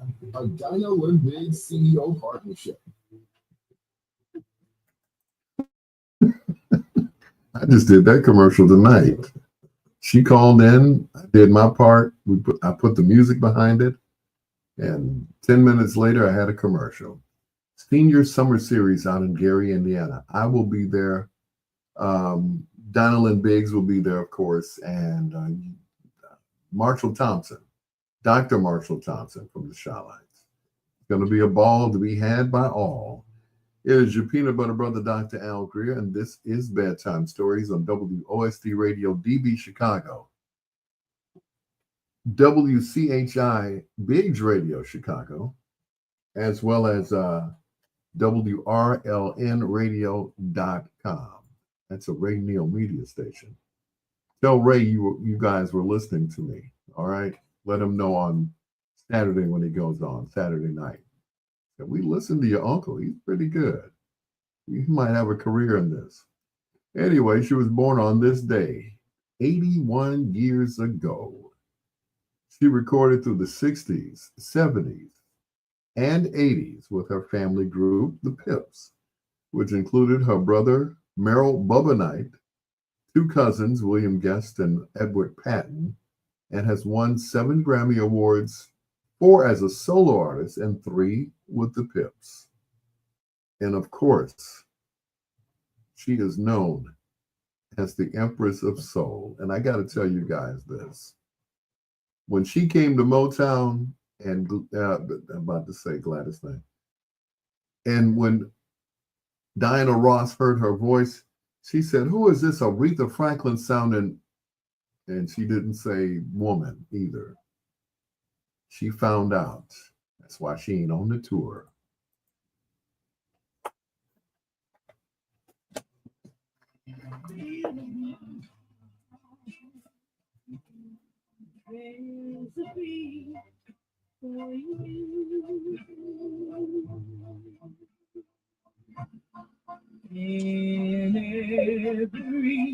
Toast.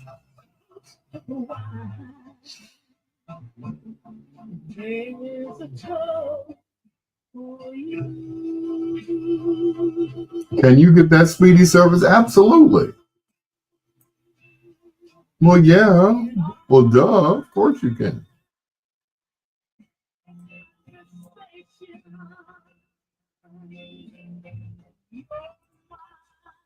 What's that song say? Anything you want, anything you need, baby. I got you, girl.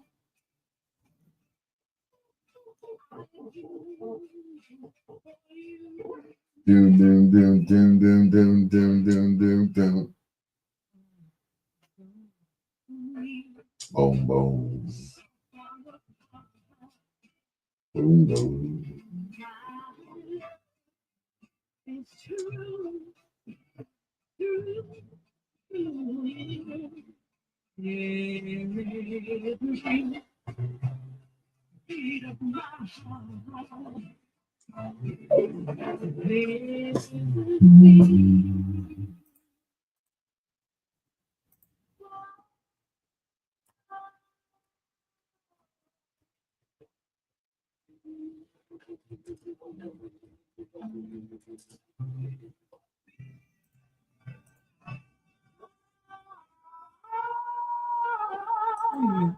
Nothing but Al Greer with Bedtime.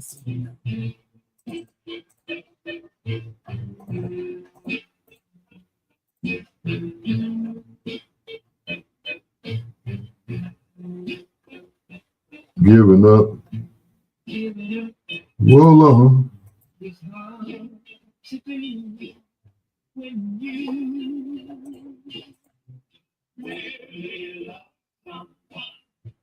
Oh, sorry. I thought you were asleep. Sorry.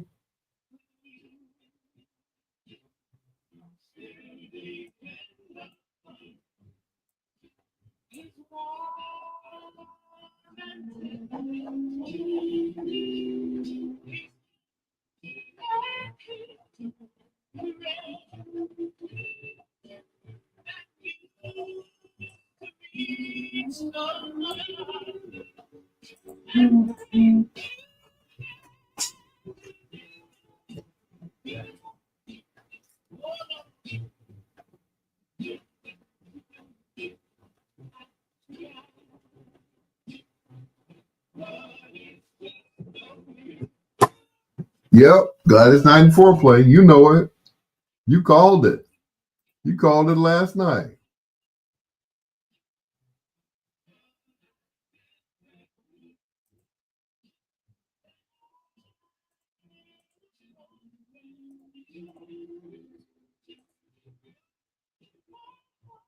Mm-mm.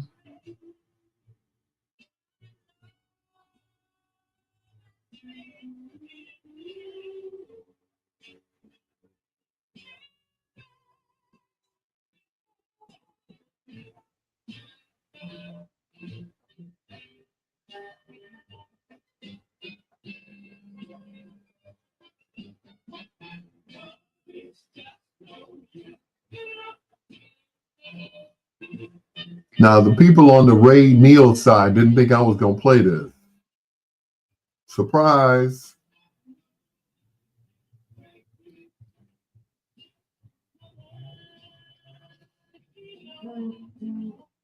Mm.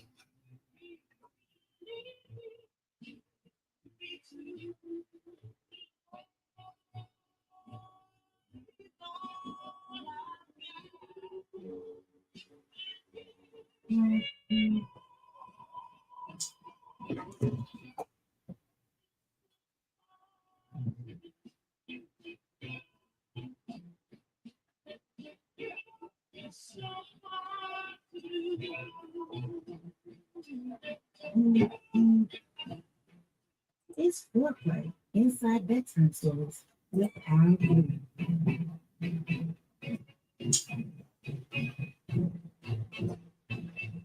Mm-mm-mm-mm. Here comes the lady walking up the street.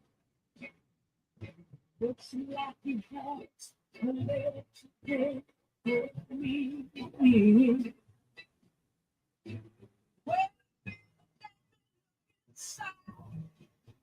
no, it can't be you got me. I said you got me. Alone here.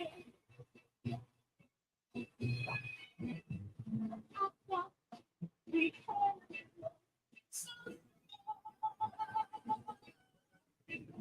It would take a lifetime to break us apart.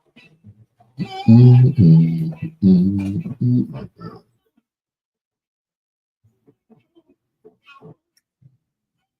Don't forget now at the bottom, donations are welcome. I got to remind everybody. They get kind of lax, you know what I'm saying? Here comes the teardrops. Well, to my eyes.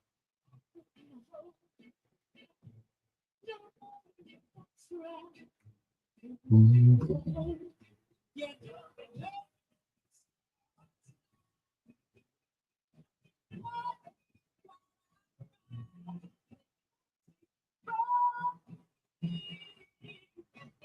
I said,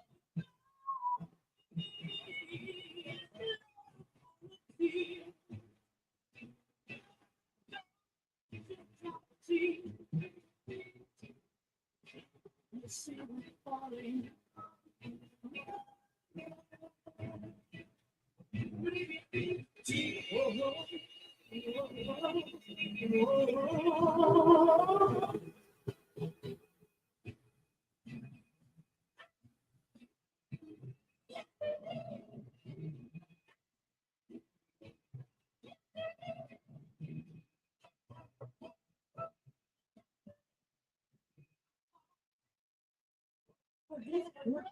Inside bedtime stories with Al Greer.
Mm-mm.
After having minor hits on smaller labels like VJ, Brunswick, and Fury, they finally joined the Motown Records roster in 1966.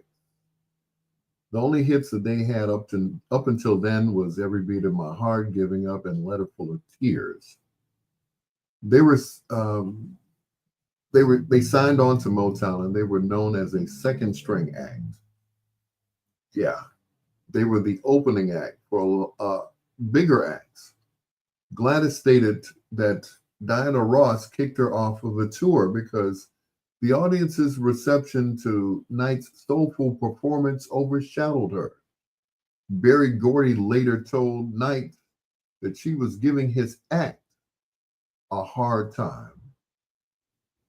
And all she was doing was just singing and being fine, finer than Dinah.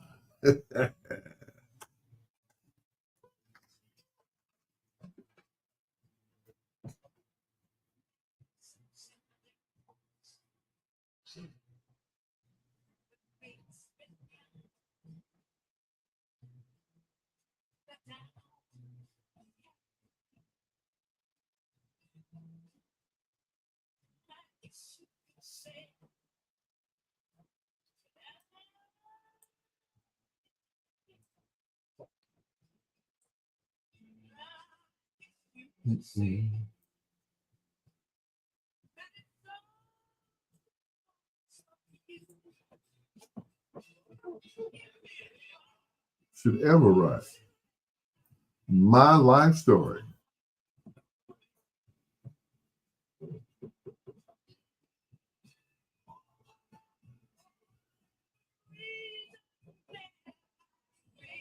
Dinah Ross was pissed. They said, they said when Gladys and the Pimps walked out, Dinah was like, "Oh, good riddance." Oh, and then she would proceed to come out there, "Baby, baby, baby, don't leave me." Like, after Gladys then gave it to him. But you're wondering how I do. Baby, baby, baby, I'm not to plans to make me blue. He blew him off the stage.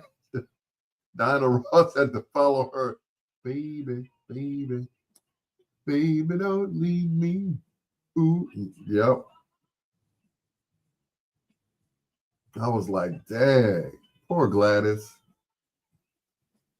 You know, had to put up with mean old Diana Ross. She was like, who's this Aretha Franklin sounding B? Yep.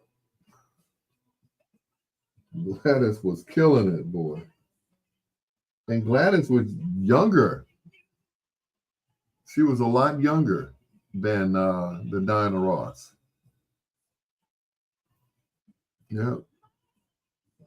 No, no, I'm not, Barbara Jean. I was trying to make a point. That's all. Yeah, you and Troy ought to start a club, the Haters Club, boy. I tell you. I wasn't even trying to sing that time. Mm-mm. But that's okay. I understand. Yeah, 81 looks good on her. Yes. She has got the cutest smile and the biggest, juiciest lips. Oh my goodness.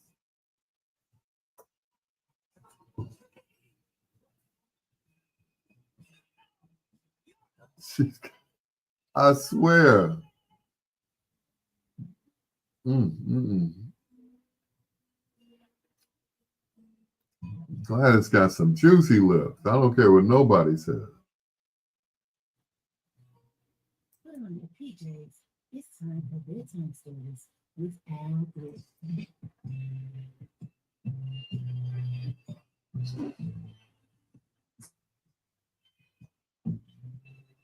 Mm-mm. Ooh-wee.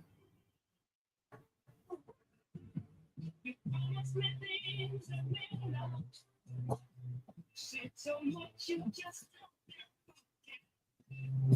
what you said to me. Mm-hmm.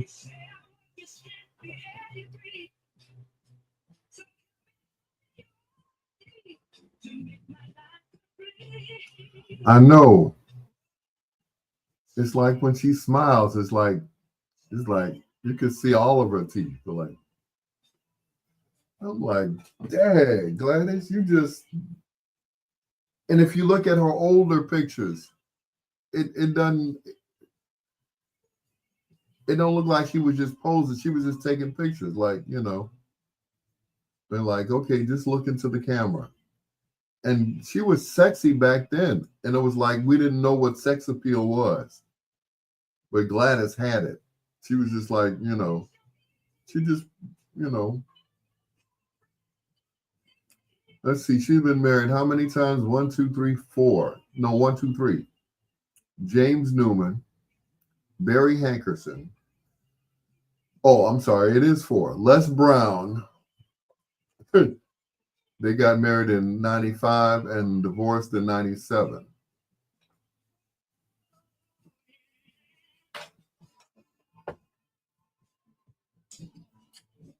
So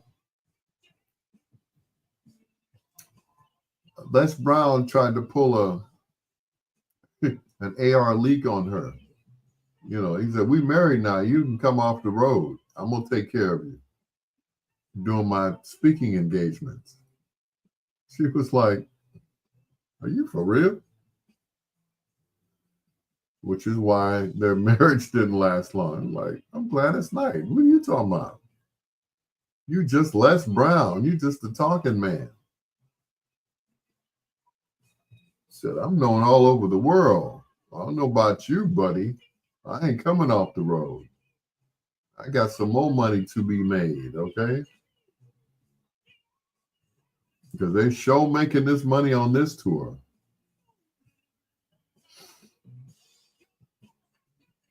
Gladys Knight, Patti LaBelle, Stephanie Mills, Shaka Khan. It's like it don't get no better than that. It's like everybody who is anybody. It's like, you got the 4 greatest soul singers, female soul singers of all time on one ticket.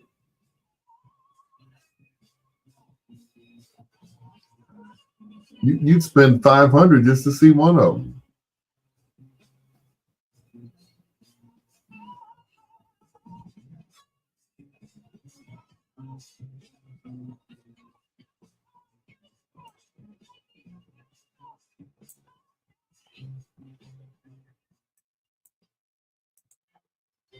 This is Kitty, one of Al's cats, and you're listening to Bedtime Stories with Al Greer.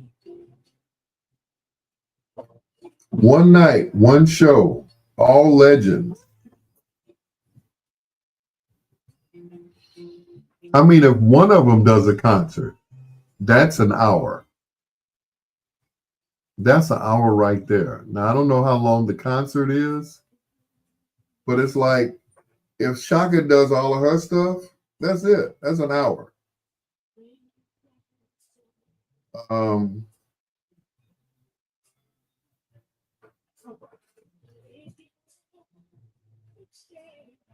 You got Gladys, you got Shaka, you got Patty, you got Stephanie. Stephanie's the youngest, and she's 60 something.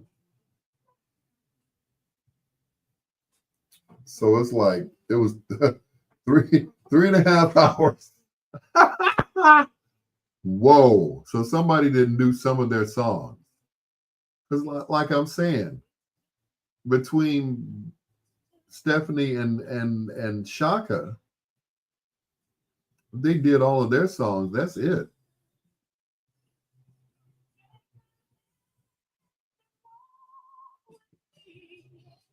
I'm just saying.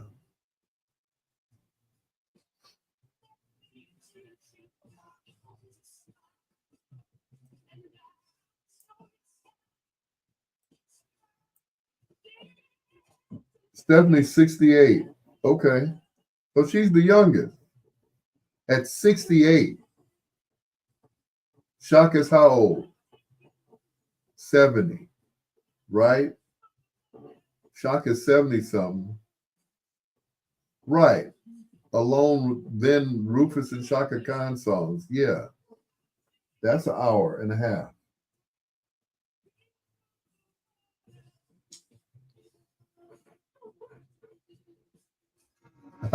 John J.C. Culver.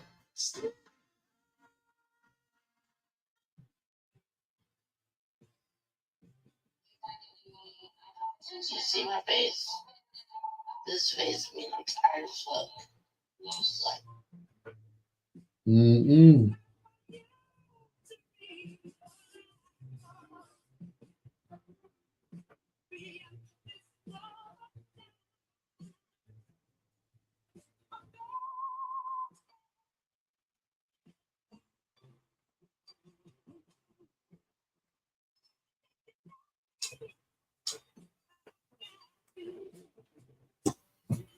Shaka's barely 70. I know, right? So Stephanie's the youngest. Shaka's in the middle. Patty and Gladys are like 80. Let's see. How old is Patty?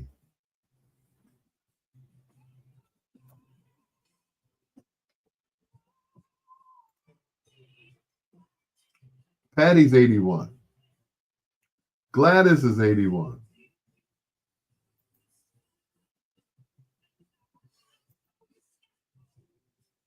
Patty just had a birthday. Patricia Louise Holt. She had a birthday on the 24th. And Gladys is today. Good Lord. And you said Shaka's what, 70? So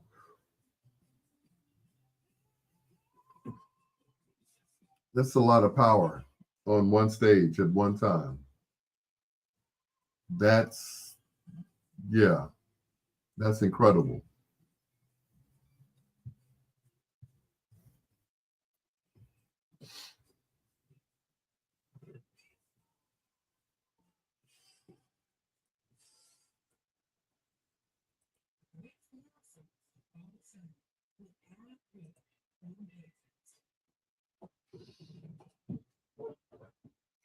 JC.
Stephanie and Shaka's birthday are one day apart in March. Wow. Like I said, star power.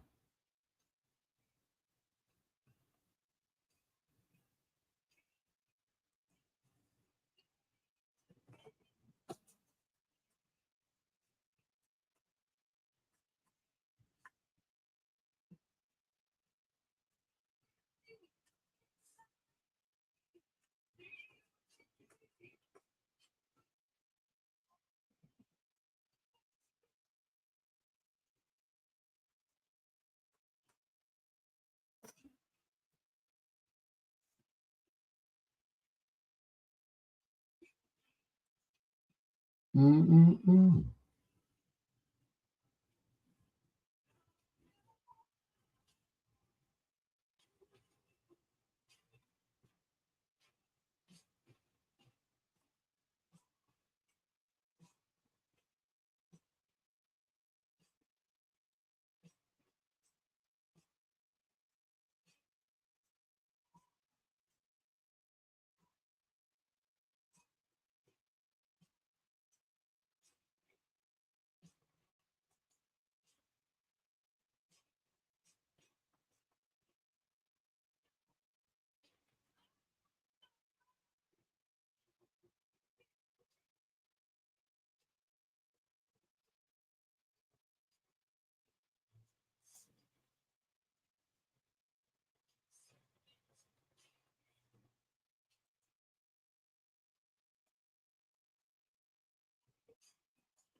Right. They're all great friends because they all share in the same disdain for certain artists.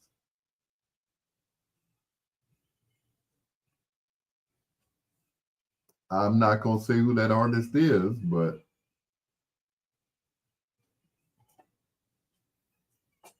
you kind of get my drift.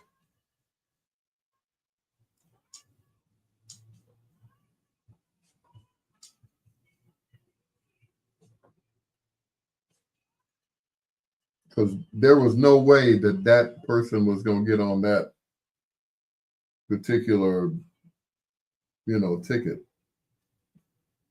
No way.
That particular song was written by Nicholas Ashford and Valerie Simpson. Still such a thing called love.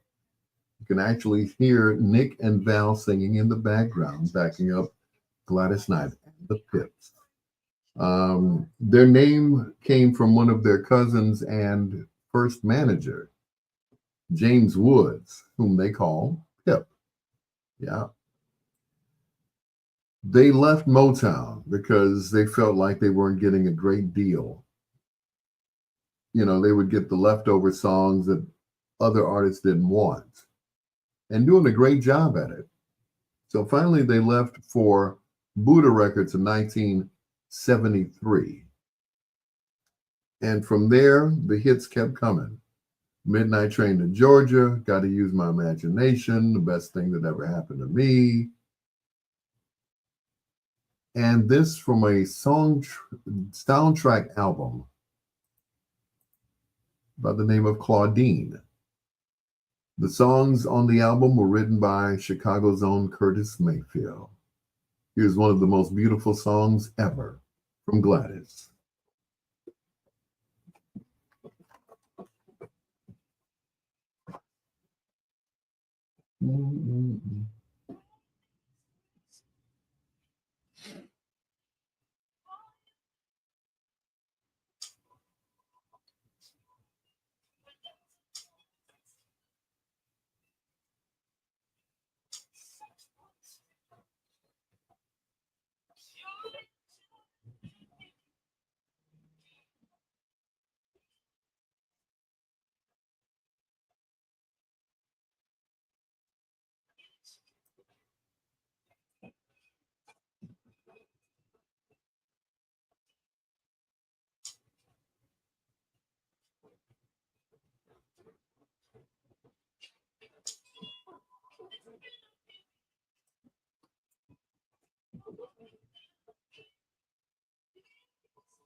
Make it. Sorry, I was singing again.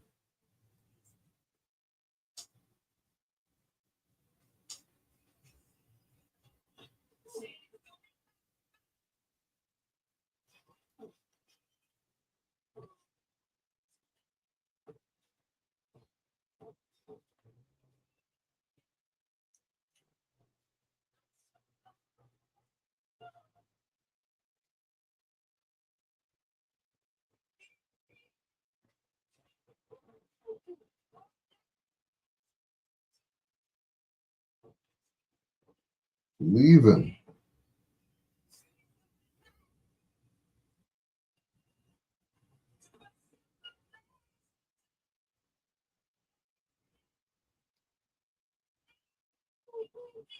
I know you will. Stephanie 68, Shaka is 72, which makes Stephanie the youngest. 68, not quite 70 yet.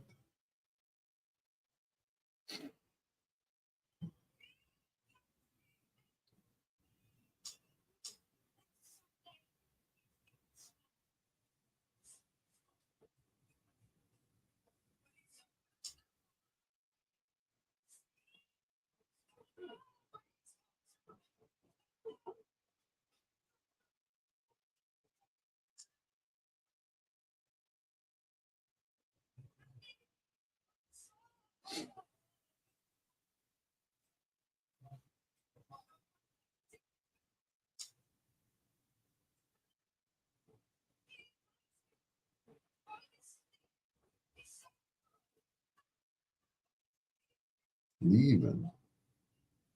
I'm not singing.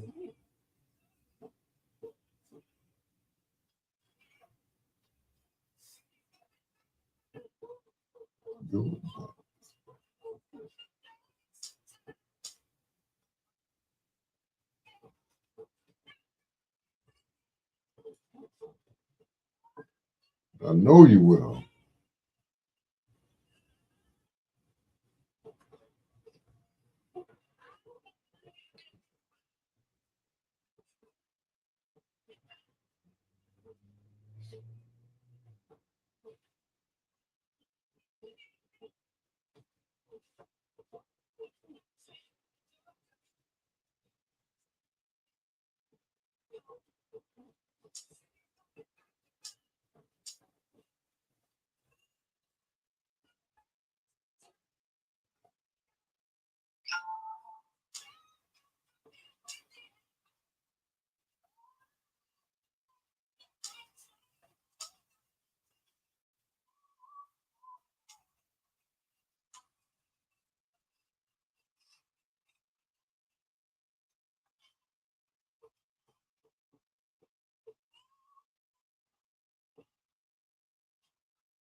So one is on the 22nd and the other is the 23rd. Okay. But years apart, of course.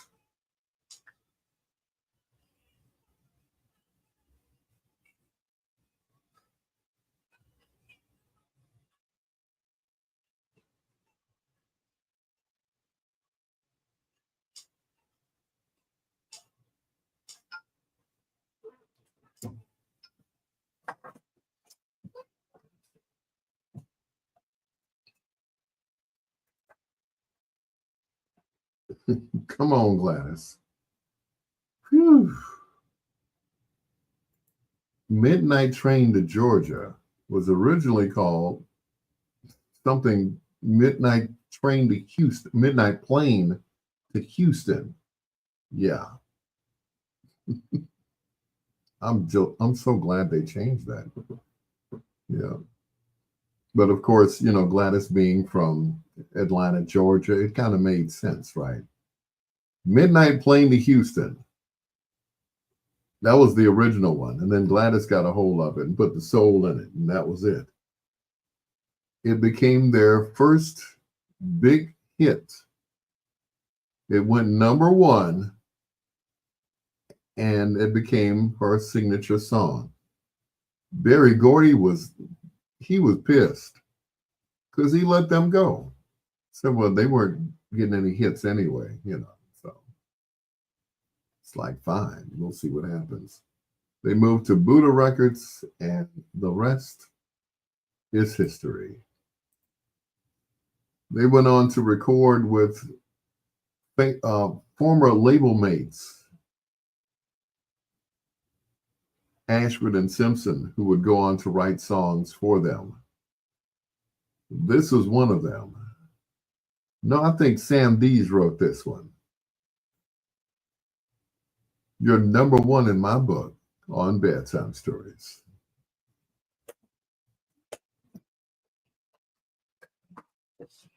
What happened to her restaurant? I think her son was running the restaurant.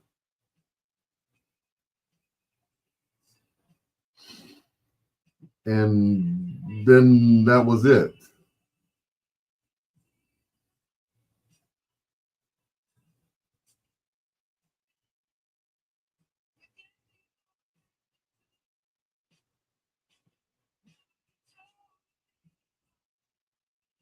Midnight Plane to Houston. That was the original name of it.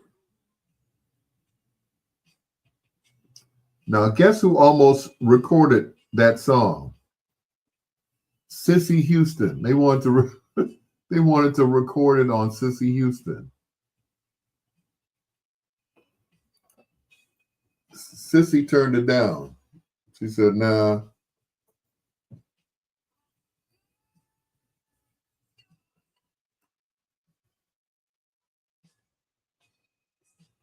Oh, she did record it. I take that back. Her version can be found on her albums Midnight Train to Georgia, the Janice years. But hers is spelled differently.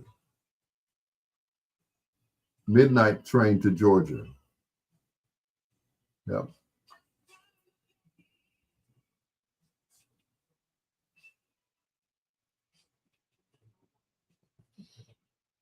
Mm-mm.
Yep.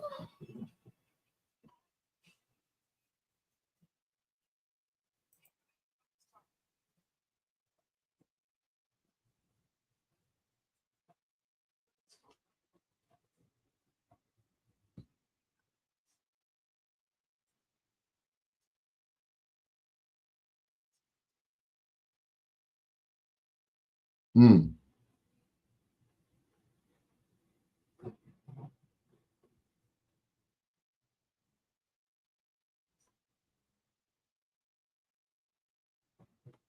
So the end of the song of Midnight Train to Georgia was ad-libbed. All aboard, all aboard. They made that up on the fly. My man, his girl. I got to. She made that up. She made it up. They made it up in the studio. It wasn't written. Mm-mm. They said the single jumped from number 5 to number 1 on October 27, 1973, replacing Angie by the Rolling Stones. It remained in the top position for 2 weeks. It was finally replaced by Keep On Truckin' by Eddie Kendricks. Wow.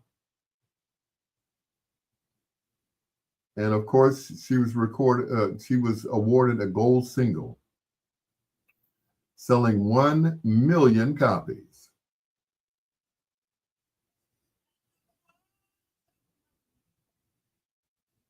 Mm-mm. The song was inducted into the Grammy Hall of Fame. It ranks number 470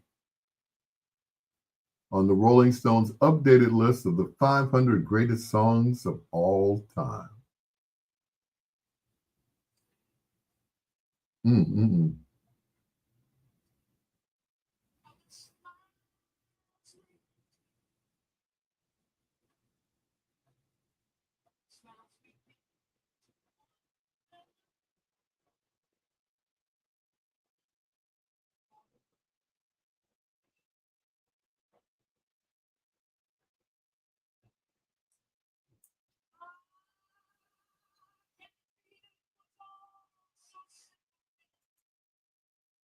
Oh, they didn't get tired of listening to Gladys tonight, huh?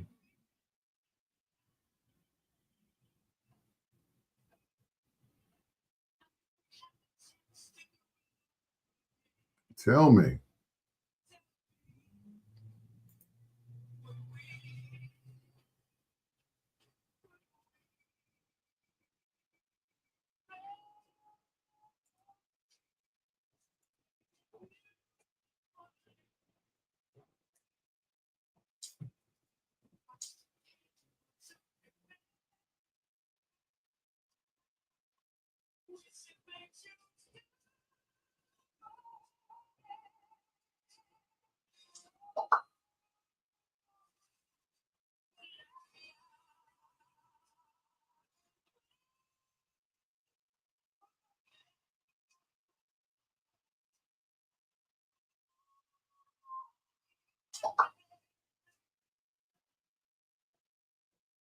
For the way we were.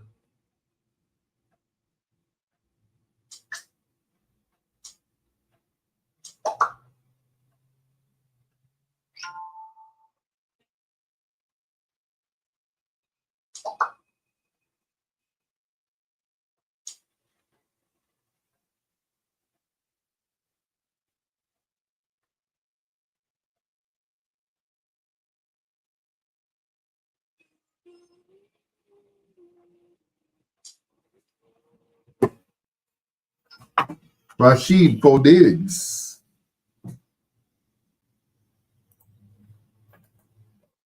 Gladys Knight. And Memories, right here on Bedtime Stories. That's one of those songs that she did that others have done, but they just didn't sound the same. Case in point, this one. Everybody knows of Bette Midler's version and others, but this is the one right here. Gladys and Hero.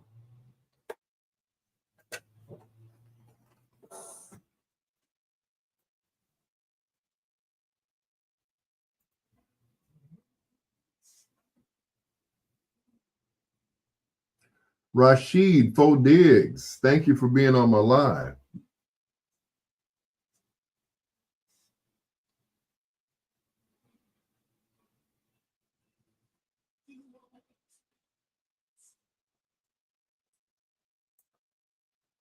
This right here.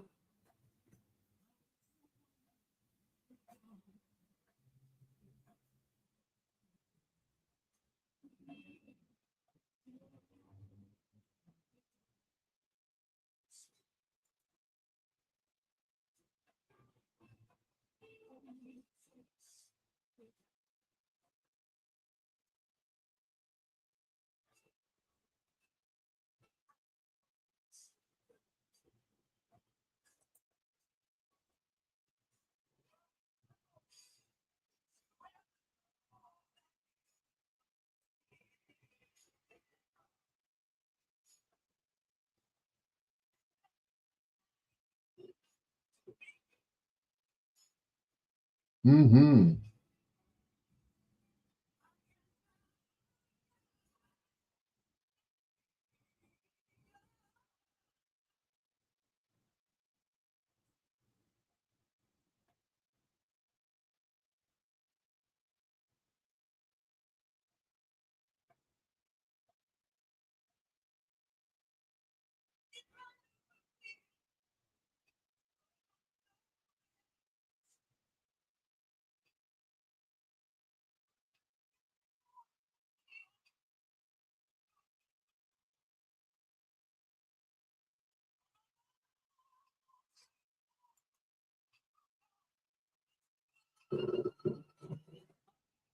Mm.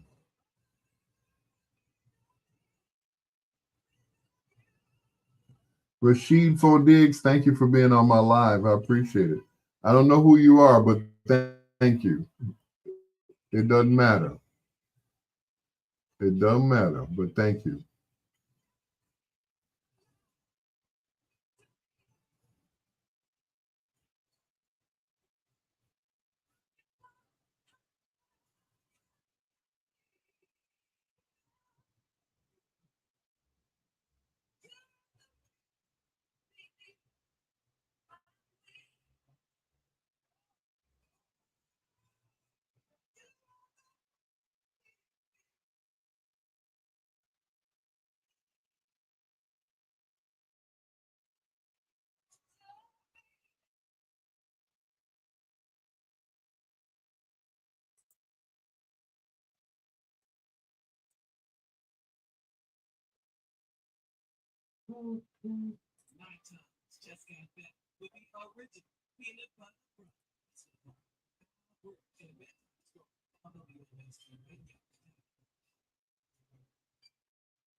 Wow.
Where'd it go?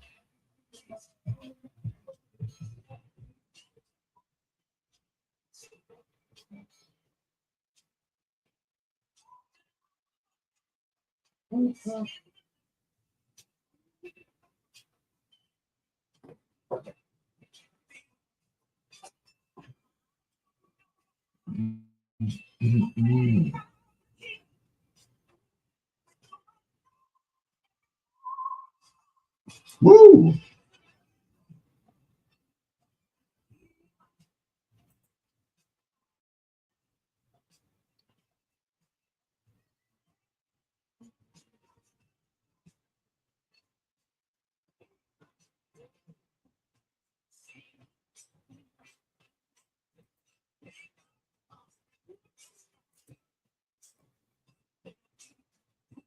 Cut the heat on.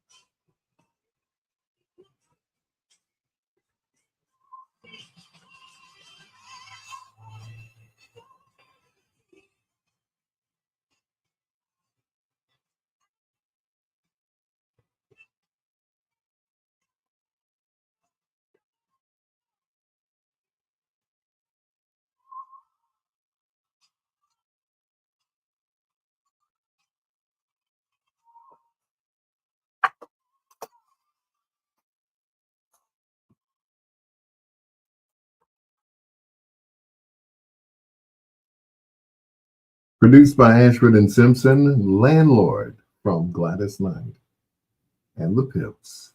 Can I play one more song, please? Just one more.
Boom,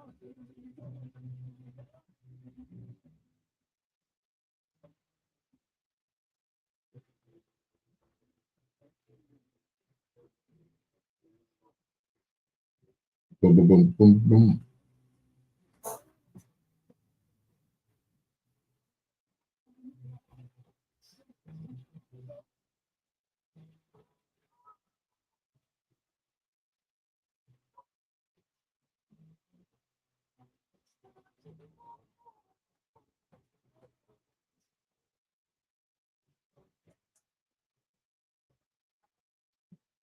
And with that, it's time to go. Thank you so much for staying up with me. We really appreciate you guys.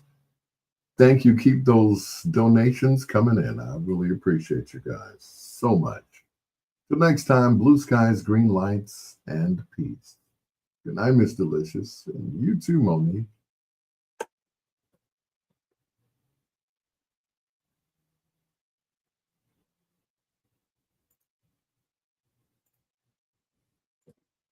And if you want to hear that show again,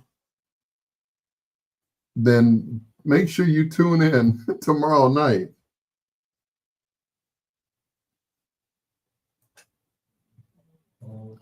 Make sure you tune in tomorrow night for the replay or the repeat or the rerun.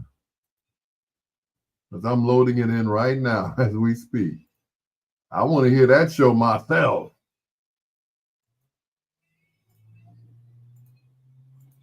Happy birthday, Gladys.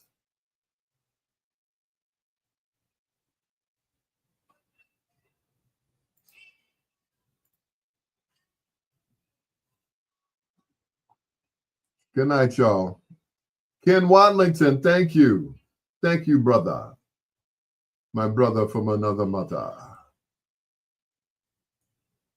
I don't know who this Rashid Fodiggs is. Good night, y'all.